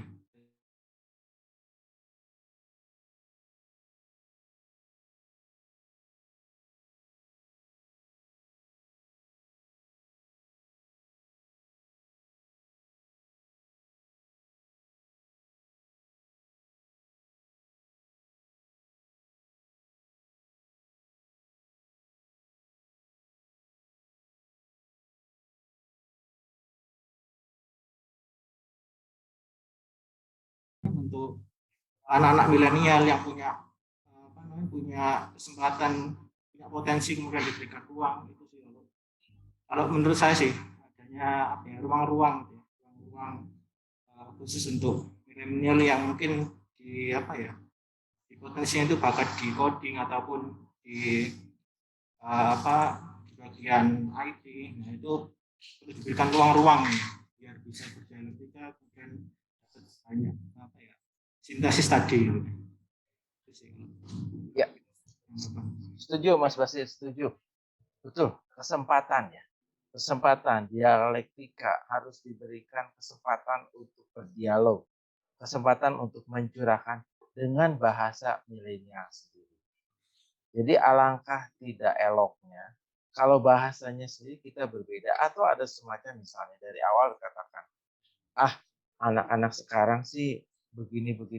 Itu yang saya tadi malam saya agak tidak sependapat dengan training saya. Saya katakan, Pak, tidak semuanya Bapak bisa kebiah-uyah begitu loh. Karena banyak milenial juga sebetulnya sedang mencari bentuk. Saya sampaikan tadi. kenapa putri saya, salah satu putri saya pindah tempat itu sejak lulus dari 2010 sampai 2022, 12 tahun, dia pindah 6 kali pekerjaan. Dan setiap pindah itu naik eskalasi. Dan sekarang dia di CEO. Terus saya bilang, next time kamu akan kemana? Kamu masih punya ruang waktu loh. Nah, Mas Basir dan teman-teman semua, alangkah baiknya bahwa Innova ini katakanlah menjadi kampus ya. Menjadi kampus, menjadi satu ruang dialog. Masing-masing orang ya diberikan kesempatan untuk berinovasi. Dan didengar. Kalau tidak didengar, Anda akan menyuarakan di tempat lain dan itu bahaya. Dan itu tidak kemana-mana. Kenapa nggak diinovasi? Nah, ada Bu Lastri yang memberikan wadah. Menurut saya sangat bagus ya. Sangat bagus. Sangat komprehensif. Sangat ya mengelaborasi ya. Jadi ya monggo teman-teman semua, saya beri kesempatan Anda untuk coba bicara dan we don't know yet apa yang ada dalam pikiran Anda bila kita tidak bersuara. Ya Mas Basir ya. Saya terima kasih bahwa digitalisasi dialektika tadi, sintesa, kemampuan menyarikan, kemampuan menyampaikan ide itu penting itu. Ya kan? Dan saat ini eranya kan era terbuka. Orang bisa menyuarakan dengan tools apapun. Gitu. Thank you for your question, Mas Basir. Oke. Teman-teman yang lain ada yang mau bertanya, silakan monggo. Sebelum ditunjuk oleh HR. Aceh. Oke. Monggo teman-teman yang lain. Atau Mas Basir nunjuk orang lain aja. Siapa gitu temennya yang kira-kira. Tadi Mas Habibie katanya ada disiapin satu pertanyaan. Monggo silakan. Silakan langsung. Halo Pak. Ya, mangga Mas Habibie. Mau menanggapi terkait yang perkembangan kripto dan Bitcoin gitu, Pak. Iya. Saya mau bertanya sih sebenarnya. Kan akhir-akhir ini kan lagi panas ya Pak ya, lagi kasusnya Indra Kents, terus Doni Salmanan itu segala macam. Kan binomo itu kan sebenarnya udah lama ya Pak ya. Nah, kenapa baru ini pemerintahnya itu baru mengeksekusi si oknum-oknum itu Pak? Kenapa nggak dari dulu sih? Udah tahu ya binary option itu tidak diperbolehkan lah di Indonesia, tidak ini kan kenapa baru, apakah buat mencari ketenaran kah si para polisi itu, apakah gimana ya Pak ya? Soalnya kan itu binomo kan udah lama ya Pak, terus orang-orang yang nggak tahu dulunya, terus yang udah menikmati hasil dari koin dari binomo itu jadi kaget. Terus ada juga kan oknum-oknum yang memanfaatkan kerugian si anggotanya itu jadi keuntungannya si ini ya, yang pemilik si oknumnya itulah. Terus bagaimana untuk kalangan kita yang baru tahu ini, agar kita berhati-hati nih Pak, di kalangan yang di era saat ini kan kita pengen coba investasi, pengen kayak dia deh, Indra Kents gitu. Anak muda 25, mega duit udah puluhan M.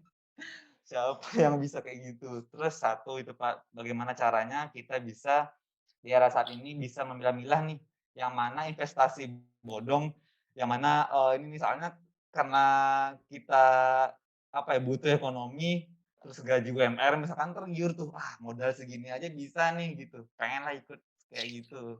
Ya bagaimana caranya mengatasi kejahatan-kejahatan seperti itu selanjutnya.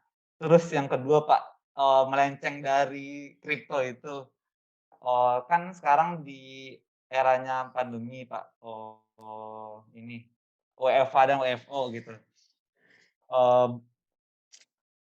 Menurut Bapak, apa sih kekurangan dan kelebihan dari si WFH dan WFO ini? Jujur kalau menurut saya nih, pendapat saya lebih enak WFO sih. sebelum ada pandemi ini karena berinteraksi dengan karyawan-karyawan langsung. Jika ada yang tidak dimengerti bisa bertanya langsung kepada senior.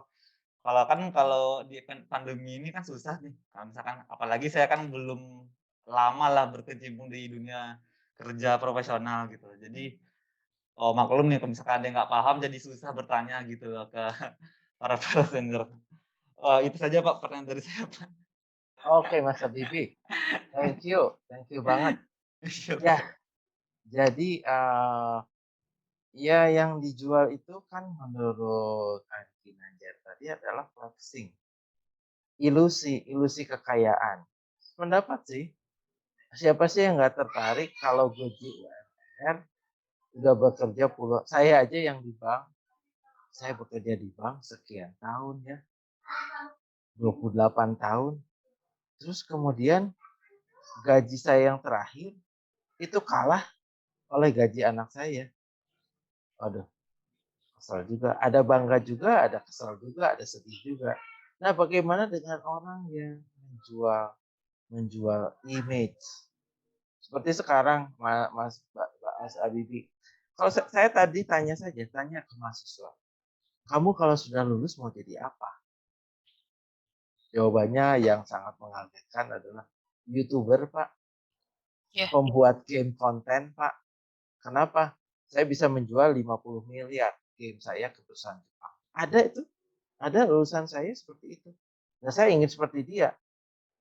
Saya katakan, lalu yang membuat kursi siapa? Yang melayani pasien di rumah sakit siapa? Yang mengantar saya pulang masa robot? Masa virtual? Nah, ilusi-ilusi itu sengaja menciptakan. Jadi bagaimana caranya?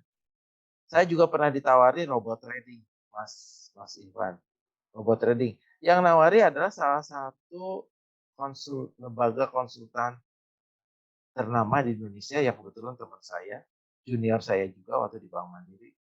Saya waktu itu katakan, realnya apa? Underlying-nya apa? Seperti apa transaksinya? Oh, gampang Pak, nggak usah berpikir sejauh itu. Pokoknya saya dapat setiap bulan dapat sekian persen.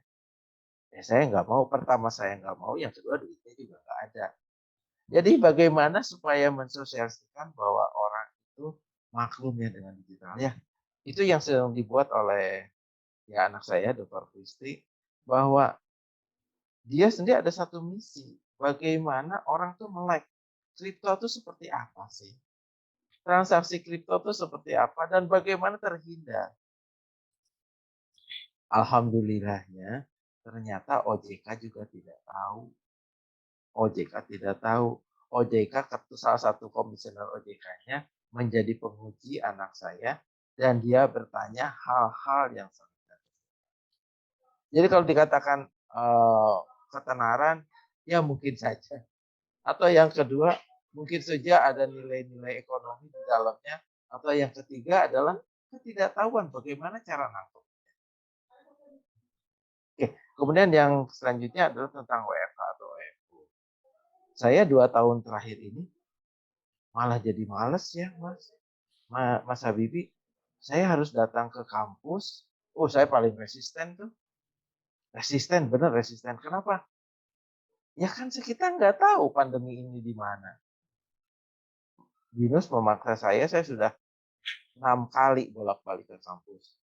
Saya dihadapkan pada tempat yang kosong, pada teknologi yang canggih dan lain-lain. Tapi saya bicara dengan mahasiswa di kelas, di ruangnya masing-masing. Jadi kalau dikatakan plus minus, plusnya pasti efisien. Setelah saya sesi ini, 7:30 saya mengajar di IMM Unpad. Oh iya. Lewat mana? Lewat di sini. Nah, saya bicara, terus kemudian saya akan menguji 2 hari yang lalu saya menjadi mentor di salah satu perusahaan BUMN. Pagi dan sore, kayak minum obat. Bisa. Mereka di mana? Saya tanya yang satu di Gresik, satu di Cilegon, satu lagi di Jakarta. Saya kebayang nih kalau saya harus wawancara mereka seperti apa. Jadi ada plus dan minus. Bahwa ini tidak normal, iya memang tidak normal. Kalau kita memang manusia itu Ya kenapa sekarang kafe itu ramai lagi ya? Mau PPKM level 3 kek, mau PPKM level 4 kek, ramai mah ramai aja. Disuruh berkumpul tidak boleh, Satpol PP-nya pergi, berkumpul lagi. Nah, bagi kita sebagai manusia, sebagai orang, saya juga ada kalau saya mengajar, saya suka untuk lebih berhadapan. Saya lebih suka berhadapan. Saya pernah ada satu sesi dengan satu BUMN pada saat pandemi itu sedang tinggi, yaitu di bulan Maret dan April. Bayangkan, Maret dan April. Sebelum saya ke kelas, saya harus di-swab setiap hari. Tapi ada satu nilai lain. Jadi, Mas, apapun, digital juga ada plus minus, WFH, WFO ada plus minus, bekerja juga ada plus minus. Ya semuanya itulah balancing. Dan saya sudah melalui berbagai macam krisis dan saya akhirnya akan berkata bahwa orang yang berhasil adalah orang yang mampu membalance semua. Itu saja. Itu mungkin Mbak Iwan, Mas Iwan, terima kasih. Mohon maaf bila penyampaiannya kurang. Alah, udah keren itu Pak. Sangat ini impact-nya masuk buat saya, buat Terima kasih banyak. yang ke depannya. Terima kasih. Pak. Monggo, ada lagi yang lain. Ibu Lasri tolong ditunjuk lagi anak-anak kita ini. Ya. Saya bilang anak-anak kita ya. Yang namanya anak-anak. Kalau kami dibandingkan dengan Pak Hari memang jauh lah Pak. Pak, sebelum ke teman-teman yang lain, saya ingin ini Pak memastikan aja dan minta penjelasan lebih detail dari Pak Hari karena tadi di slide-nya slide halaman sekian itu Pak membangun pengalaman baru bagi karyawan. Salah satu poinnya adalah bekerja dan berkolaborasi secara digital merupakan kunci tunggal untuk mencapai agility, fleksibilitas, dan kemampuan kolektif. Lalu di slide selanjutnya tadi ada disebutkan lagi manfaatnya transformasi digital itu nilai kolaborasi dan akuntabilitas sebagai budaya perusahaan. Di sana ada pengulangan Pak tentang kolaborasi ini. Saya jadi ingat Kang Emil ya, Kang Emil punya moto juga tuh berkolaborasi, jadi bukan bersaing, bukan kompetitif. Nah mungkin Pak Hari bisa kasih ini lebih dalam lagi tentang statement ini Pak atau tentang pemahaman ini. Oke, terima kasih Bu Lastri. Jadi kolaborasi itu yang menarik adalah kolaborasi itu umumnya bukan digital, bukan virtual. Jadi virtual itu biasanya dianalogikan sebagai singular. Tapi kalau dalam digital ternyata digital akan mampu implementatif kalau ada berbagai komponen. Nah, komponen ini tidak oleh satu orang. Seperti contohnya, Mark Zuckerberg merubah Facebook menjadi metaverse. Yang menggagas metaverse itu sebetulnya sudah lama. Sudah lama. Mark Zuckerberg hanya mencoba mengambil metaverse ini ke dalam bentuk perusahaannya yang berskala global. Jadi itulah kolaborasi. Demikian pula kalau tadi Presiden Jokowi mengatakan kolaborasi. Sebagai contohnya sekarang Indonesia buat saya sih ada di persimpangan ya. Mau berbicara tentang pandemi atau berbicara infrastruktur atau berbicara ekonomi. Kalau di satu single, kalau kita hanya mendengarkan orang epidemiolog akan mengatakan lockdown. Selesai, berhenti. Lalu ekonomi gimana? Ekonomi nanti bisa tumbuh. Apa iya? Ahli ekonomi berkata bahwa bisnis itu adalah momentum loh. Momentum itu akan tumbuh, akan ada, dan kita tidak bisa diulang. Lalu yang lain lagi, akademisi berkata bahwa pandemi ini bisa kita dekati dengan keilmuan. Nah, kolaborasi inilah yang menjadi menarik. Demikian pun dalam digital. Jadi saya mengulangi bahwa kolaborasi dalam dunia digital juga menjadi keniscayaan, kekuatan, menjadi satu kemampuan tunggal yang baik ya. Karena kalau kita single, kalau kita hanya mengatakan tentang diri kita sendiri, asik dengan diri kita sendiri, ya tidak kemana-mana. Ini makanya saya katakan bahwa beruntunglah bahwa teknologi ini menjadi penolong. Kalau tidak kebayang ya Bu Lastri ya, dalam pandemi semua bisnis berhenti. Waduh, nggak ada yang ngatur apapun. Akademis juga berhenti seperti saya, semuanya main surat-suratan. Wah, kapan sampai? Itu mungkin Bu. Ya, betul Pak. Saya ingat juga kalau saya dulu zamannya presentasi marketing nih Pak, harus langsung datang ke kotanya, ke Samarinda, ke Balikpapan. Kalau sekarang cukup dengan hadir di depan komputer, laptop, semuanya sudah terakomodir ya Pak ya, luar biasa. Oke, mungkin teman-teman yang lain sebelum kita closing, ada waktu sekitar 10 menit lagi. Ada yang mau ditanyakan ke Pak Hari terkait dengan materinya?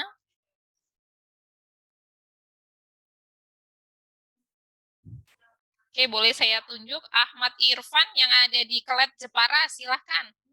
Boleh direlatekan dengan kondisi pekerjaan yang ada di sana, implementasi di Jepara itu, dengan yang tadi disampaikan oleh Pak Hari. Monggo, Ahmad Irfan.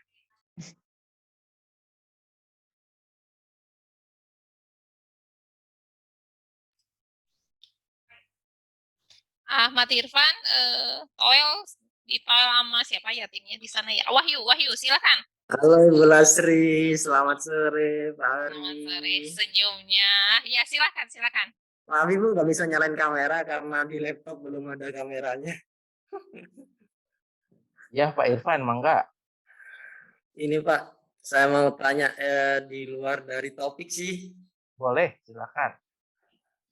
Ini dari segi pandang Bapak, gimana ya cara jadi kepemimpinan yang lebih baik untuk 5 tahun ke depan atau ke depannya untuk masa depan buat pribadi kita atau Indonesianya juga atau perusahaan juga.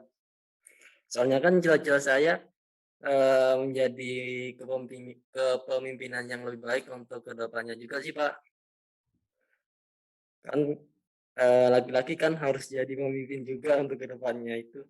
Kalau dari Bapak, dari segi Bapak itu gimana ya caranya jadi kepemimpinan yang lebih baik?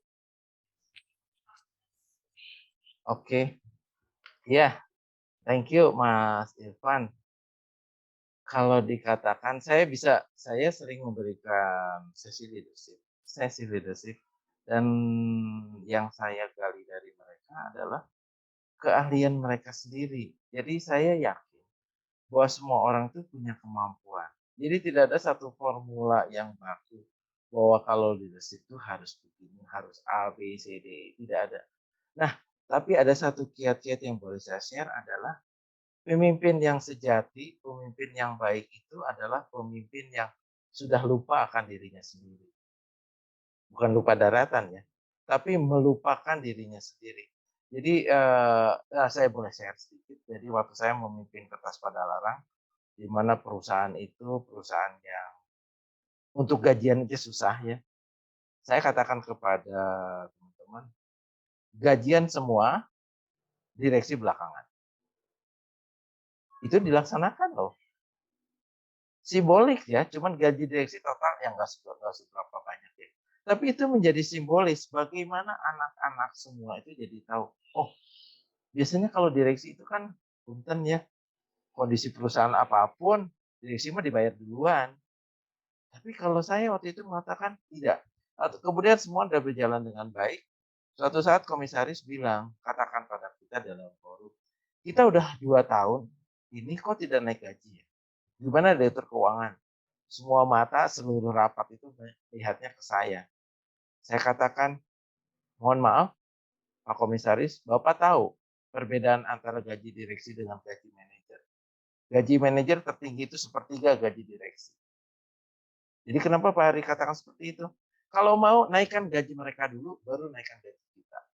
Karena kalau disparitas terlalu tinggi, mereka akan envy, akan cemburu. Demikian pula yang lainnya. kita meniadakan batas. Dan kalau berbicara dengan milenial, saya punya anak-anak milenial juga 50 orang. Ya saya bicaranya dengan bahasa milenial sendiri, saya dekatkan ke mereka. Tapi jangan berbicara kalau mereka melanggar atau aturan, oh habis, selesai. Tapi saya katakan bahwa mereka harus patuh. Mereka harus patuh, mereka harus ikut, tetapi mereka juga fleksibel. Jadi akibatnya apa? 10 tahun kemudian saya bertemu mereka dan mereka cium tangan dan mengatakan, "Pak, apa yang Bapak katakan 10 tahun yang lalu itu benar." Jadi saya katakan bahwa apa itu leadership? Leadership adalah kita tanya diri kita sendiri, kita selesai nggak dengan diri kita? Kalau kita masih berpikir dengan diri kita bukan leaders. Kita hanya worker, kita hanya pekerja biasa yang mengharapkan gaji. Itu mungkin bisa saya kiatkan. Terima kasih. Iya, terima kasih luar biasa insight-nya Pak Hari. Mas Ahmad Irfan tadi sudah disebutkan ya, berarti sudah siap memimpin keluarga ya. Nih, pertanyaannya bagaimana jadi seorang pemimpin? Luar biasa. Oke, ini selanjutnya ada Mas Habibi mau nanya lagi nih Pak. Silahkan Mas Habibi. Nggak apa-apa ya Bu ya? Nggak apa-apa ya Pak? Oh, tidak Silakan apa-apa. Mas Habibie. Jadi cerewet nanti akunya. Ini sih lebih, kan tadi kan berhubungan dengan WFH, terus jabatan-jabatan direksi dan lain-lain, terus era digital, pengen nanya, kan di Innova ini kan bergerak di rumah sakit Pak, terus kan ada nih user-user yang banyak kita temui. Yang paling, challenge yang paling tinggi itu adalah para dokter itu Pak, yang resistennya itu tinggi banget tuh untuk menolak hadirnya SIM RS, menolaknya hadirnya teknologi saat ini.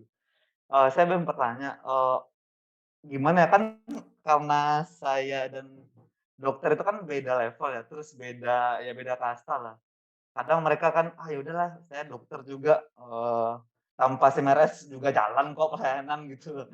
Juga jalan kok gini-gini. Apa sih faktor-faktor, si orang-orang dokter itu menolak hadirnya teknologi saat ini, terus bagaimana sih, langkah yang bisa kita ambil secara perlahan-lahan biar bisa nih kita tarik nih si dokternya itu nih, ayolah Pak kita gunakan IT, kan udah pandemi nih, udah WFH segala macem gitu."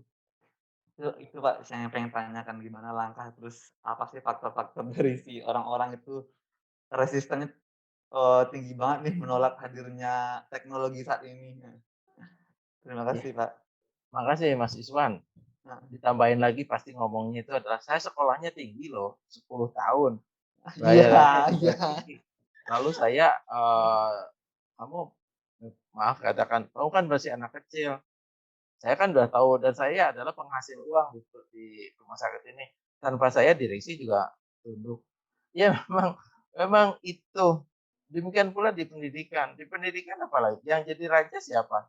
Dosen. Kalau dosennya mogok selesai itu nggak ada universitas. Jadi kiat kita adalah Mas Iwan adalah memang satu hal aja. Sabar ya. Sabar. Terus harus kita nggak usah menyadarkan mereka sebenarnya akan sadar kok. Dan ya kalau mereka nggak mau sadar, yang menyadarkan Tuhan Yang Maha Esa. Artinya banyak dokter-dokter senior itu, aduh boro-boro ya. Saya pernah ketemu dokter senior, terus mereka sama sekali nggak suka melihat alat loh. Mereka nggak percaya deh kalau dia mengatakan, saya pegang saja saya sudah tahu sakitnya apa. Kan nggak logik ya. Nggak logik. Saya udah tahu loh, saya datang aja anak Bapak pasti sembuh. Apa dia jadi dokter apa dukun ya? Nah, Pak Iswan, untuk kondisi seperti itu, memang satu hal saja kita harus sabar. Saya sering berhadapan dengan orang-orang yang sudah merasa expert dalam bidangnya dan saya melakukan perubahan. Yang pertama akan ditanya adalah saya di-challenge habis. Saya pernah jadi konsultan di perusahaan Jepang, Indonesia-Jepang joint venture di dalam bidang petrokimia. Saya kan blank ya dalam bidang petrokimia. Serius. Yang ditanya oleh CEO-nya orang Jepang, kebetulan orang Jepang asli, dan dia mengatakan, apa yang Anda bisa taruhkan pada saya? Saya punya experience puluhan tahun di dunia, sedangkan Anda kan punya background-nya nggak jelas, nggak puguh. Pertanian, finance, strategik. Terus saya katakan, begini, San, siapa San gitu. Saya punya expertise dan Anda punya expertise. Saya diminta ke sini untuk memperbaiki. Kalau seandainya Anda tidak mengadopsi, saya bertanya saja, kenapa perusahaan Anda meminta saya untuk datang? Selesai itu Mas Ivan. Sesudahnya salaman loh. Salaman dan saya diajak makan. Dikasih hadiah pula. Jadi kadang-kadang kita harus tarik dulu. Jadi kalau seandainya kita narik terus, bahaya, putus. Kalau ngulur terus, ya kita yang terseret. Ya dalam kehidupan, dalam bisnis juga demikian. Jadi saya pernah ingat satu hal. Saya pernah menjadi tenaga culture change di Bank Mandiri. Lalu suatu saat saya ingin mengajukan konsep perubahan budaya. Saya tambahkan ada matriksnya, saya tambahkan. Itu hasil renungan selama 1 minggu. Terus saya ngomong ke salah satu direkturnya, kebetulan sahabat saya. Mas, saya mau nyampein ini. Jawabannya simpel. Sampean kan belum jadi direktur, Mas. Jadi sabarlah. Kalau sampean nanti sudah jadi direktur, sampean bisa tampilkan programnya. Oh iya, benar. Itu adalah the wisdom of bawahan. Jadi ya, Mas Ivan, ada timing di mana Anda akan menunjukkan eksistensi, ada timing Anda harus ikut arus, dan ada timing Anda harus bargain, menawar-menawar. Ada timing juga Anda harus mempush. Nah, itulah wisdom, itulah kebijaksanaan, itulah kebijakan. Ya udah, ini saya jadi ngomong digital, jadi ngomong motivasi ya. Beda-beda ya nggak apa-apa lah. Sekalian ya. Ya Mbak Lastri, silakan Bu Lastri, maaf. Iya, terima kasih Pak Hari. Memang ya Pak Hari cocok, ya memang sudah ini ya Pak ya, punya kapasitas untuk motivasi kami, khususnya Innovers di sini yang masih golongan milenial, termasuk saya juga nih. Terima kasih banyak ini Pak Hari. Teman-teman masih ada yang ingin ditanyakan atau mungkin disampaikan? Dipersilahkan. Masih ada yang ingin ditanyakan?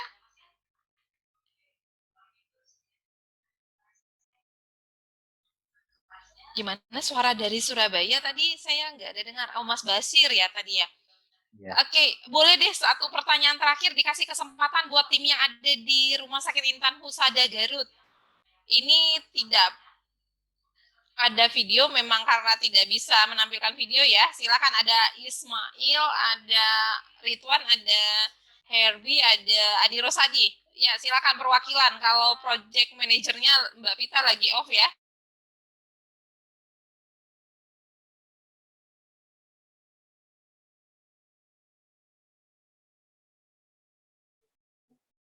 Ayo. Silahkan. Ini malu-malu Pak. Sepertinya Pak Hari sedang ini Pak, sedang pusing dengan project ini timnya. Makanya kalem semua. Iya, yang dari Intan Husada silahkan.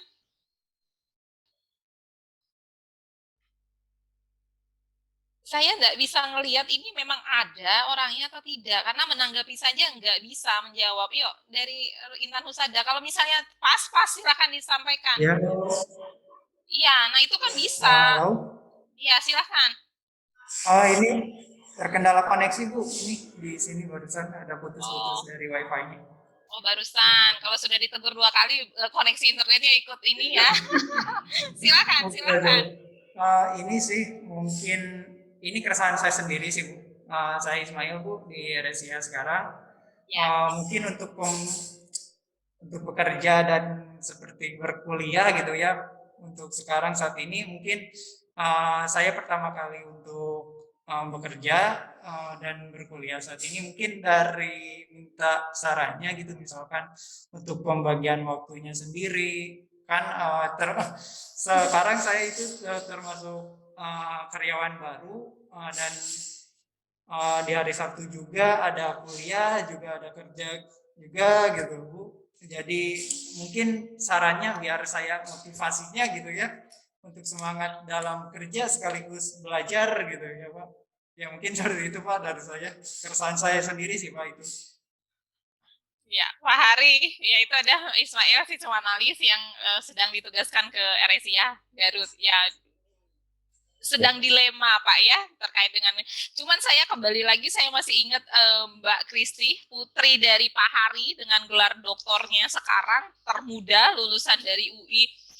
Saya masih ingat bagaimana beliau menyampaikan kesibukannya selain kuliah, bekerja, sebagai ibu, dan sebagai anak. Ini empat peranan yang dipegang. Nah, kalau misalnya ini mungkin Pak Hari bisa sampaikan, walaupun temanya kelihatan materinya di luar itu ya Pak ya, tapi nggak apa-apa, ini sharing knowledge kita boleh campur sari. Pak Hari silakan. Enggak, ya terima kasih Bu, terima kasih. Iya betul, kalau mewakili Dr. Kristi, anak saya waktu itu dia harus bekerja di Podomoro University, itu cukup jauh di Taman Anggrek, terus dia kuliah di UI, dan panjang di perjalanan harus mengetik, terus kemudian anaknya masih kecil ya, masih di bawah 1 tahun. Ya dia bolak-balik ke saya mau untuk minta motivasi pada anak sakit dan sebagainya. Saya cuma katakan begini, apa yang kamu lakukan sekarang itu akan terbayar nanti. Nah, saya juga sampaikan kepada Mas Ismail itu adalah bahwa apa yang kita sedang lakukan sekarang itu repayment-nya nanti. Jadi itulah proses. Jadi apakah anak saya atau siapapun itu menjadi saat ini tuh bukan karena jatuh dari langit atau terlahirkan atau kayak mendadak seperti Indra Kents. Tidak. We continuing the process. Kita masuk ke dalam proses. Saya masih ingat berbicara tentang Garut. Saya ada mahasiswa dulu waktu saya mengajar di MM4. Mereka adalah ada satu dokter, ada satu juga tenaga administrasi ya kalau tidak salah. Itu di Rumah Sakit Dr. Sutomo Garut kalau tidak salah. Sutomo Surabaya Pak. Kalau di Garut itu siapa? Ada Selamat, Dokter Selamat. Dokter Selamat. Itu yang kebanjiran pernah. Itu ya, hari Jumat malam pergi dari Garut, terus kemudian ketemu saya Sabtu pagi, dan Sabtu malam kembali lagi. Lulus tuh dalam tepat waktu dan nilainya bagus. Ya memang mereka pontang-panting sekali. Di kelas saya sama seperti Mas Ismail ini. Saya mengajari strategic management sama etika bisnis. Yang ditanya apa? Motivasi, Bu. Ya saya memang cocok ya kali ya jadi penceramah. Jadi apa yang saya berikan itu artinya memotivasi mereka dan mereka tepat waktu. Para dokter itu lulus dengan bagus, yang administrasi juga lulus dengan bagus. Ya saya sih tidak komunikasi dengan mereka, tapi saya asumsikan bahwa mereka sudah punya base.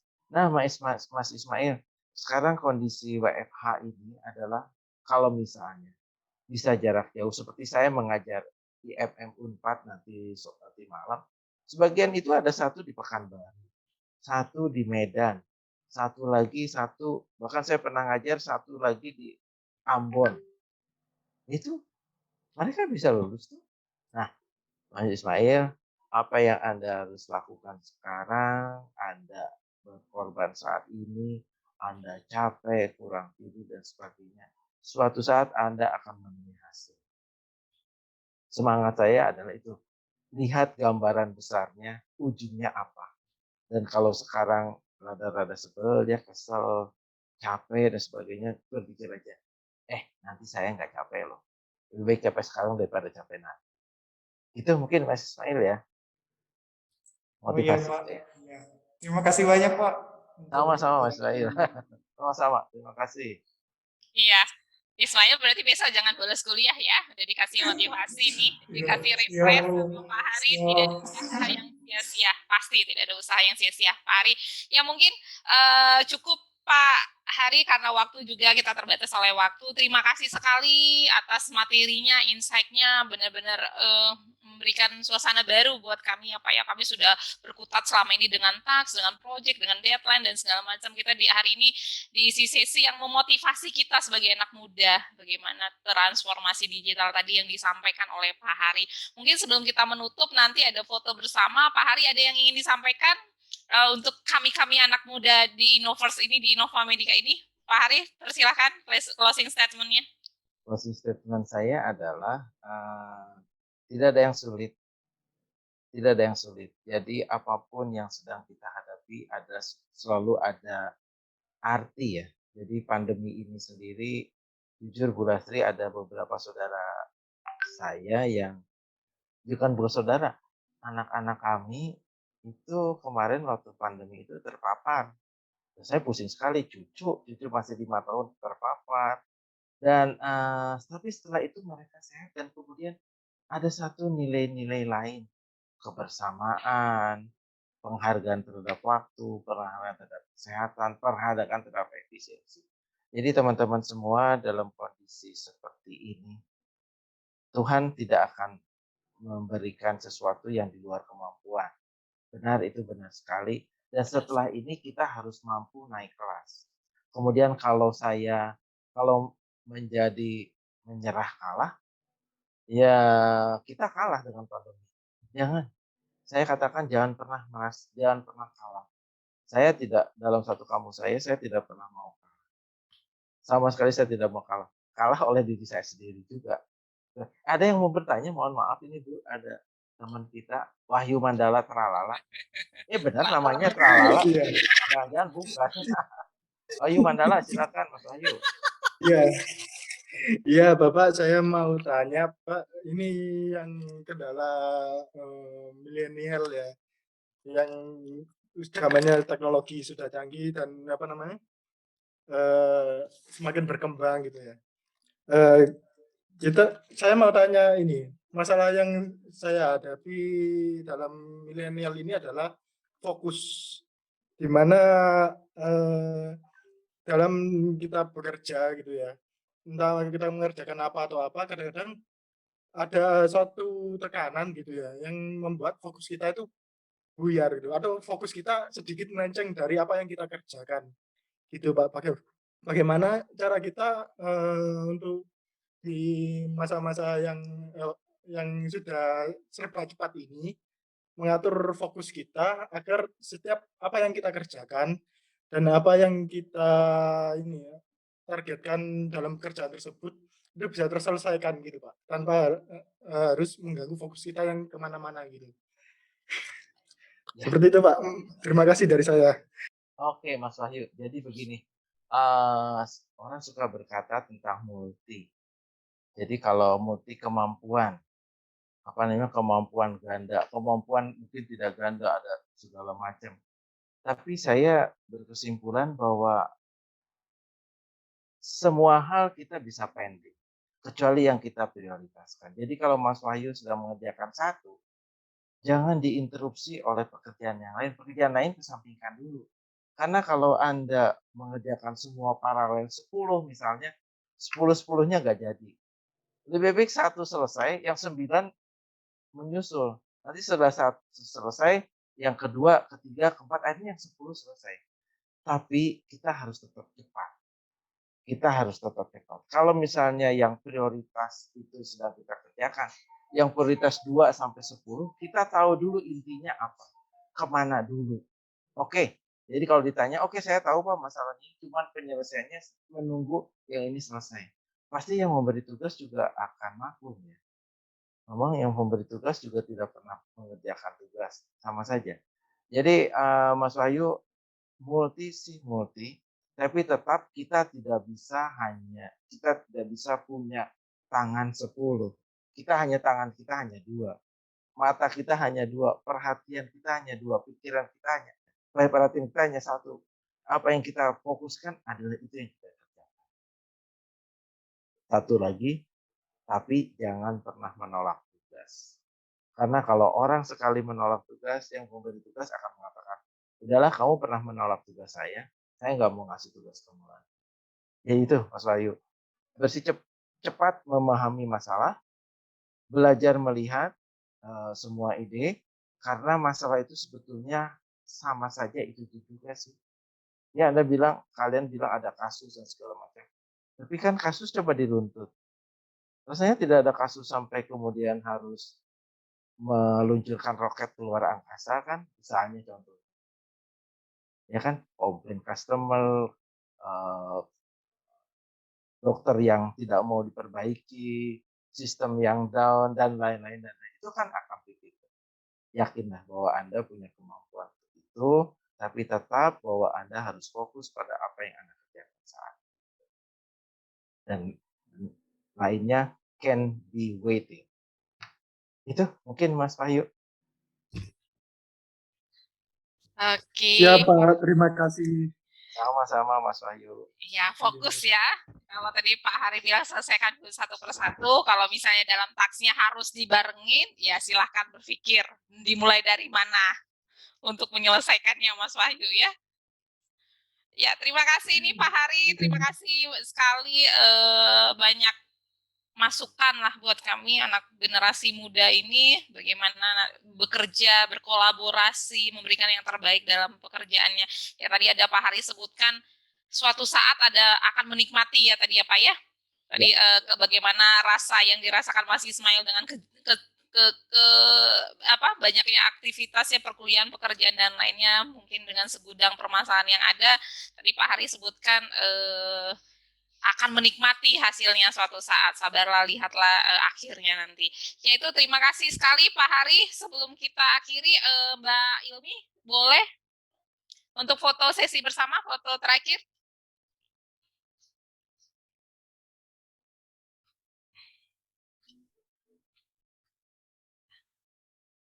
Akhirnya kelihatan wajahnya Adi, Miftahul, Mustahida, Mbak Aida.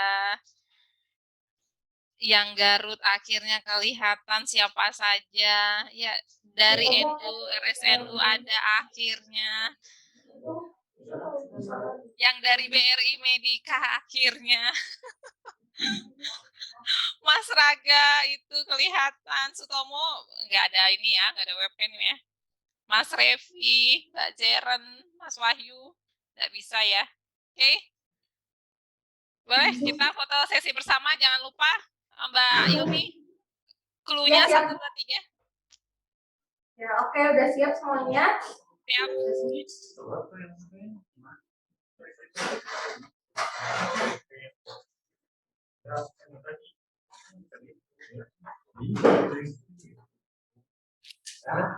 Oke, udah siap semuanya. Udah loh Mbak, dari tadi loh Mbak, kami sudah siap Mbak. Ya, 1, 2, 3. Oke. Lagi ya, sekali lagi ya. Gaya ini dong. Ada 2 halaman.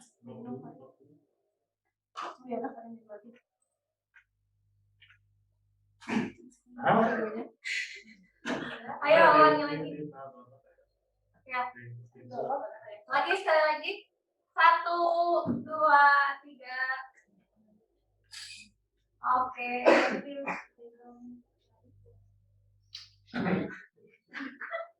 Sudah ya, Mbak? Sudah ya? Sudah, Bu. Sudah ya. Ya, terima kasih kembali Pak Hari atas waktunya. Mohon maaf bila kami dari Innova Medica banyak kekurangan. Semoga di lain waktu kita boleh bersilaturahmi kembali Pak Hari, karena kami masih berharap motivasi-motivasi baik, gambaran-gambaran pengalaman yang luar biasa dari seorang Pak Hari dengan background pekerjaan, pendidikan dan lainnya. Begitu juga sebagai orang tua yang berhasil menghantarkan keempat putra-putrinya dokter ya Pak ya. Semuanya ya luar biasa. Ini semoga menjadi motivasi buat kami Innova Medica. Mohon maaf bila ada kekurangan, kita akhiri. Mbak Ilmi bisa ya kita akhiri? Ya, bisa Bu. Silakan Mbak Ilmi tutup.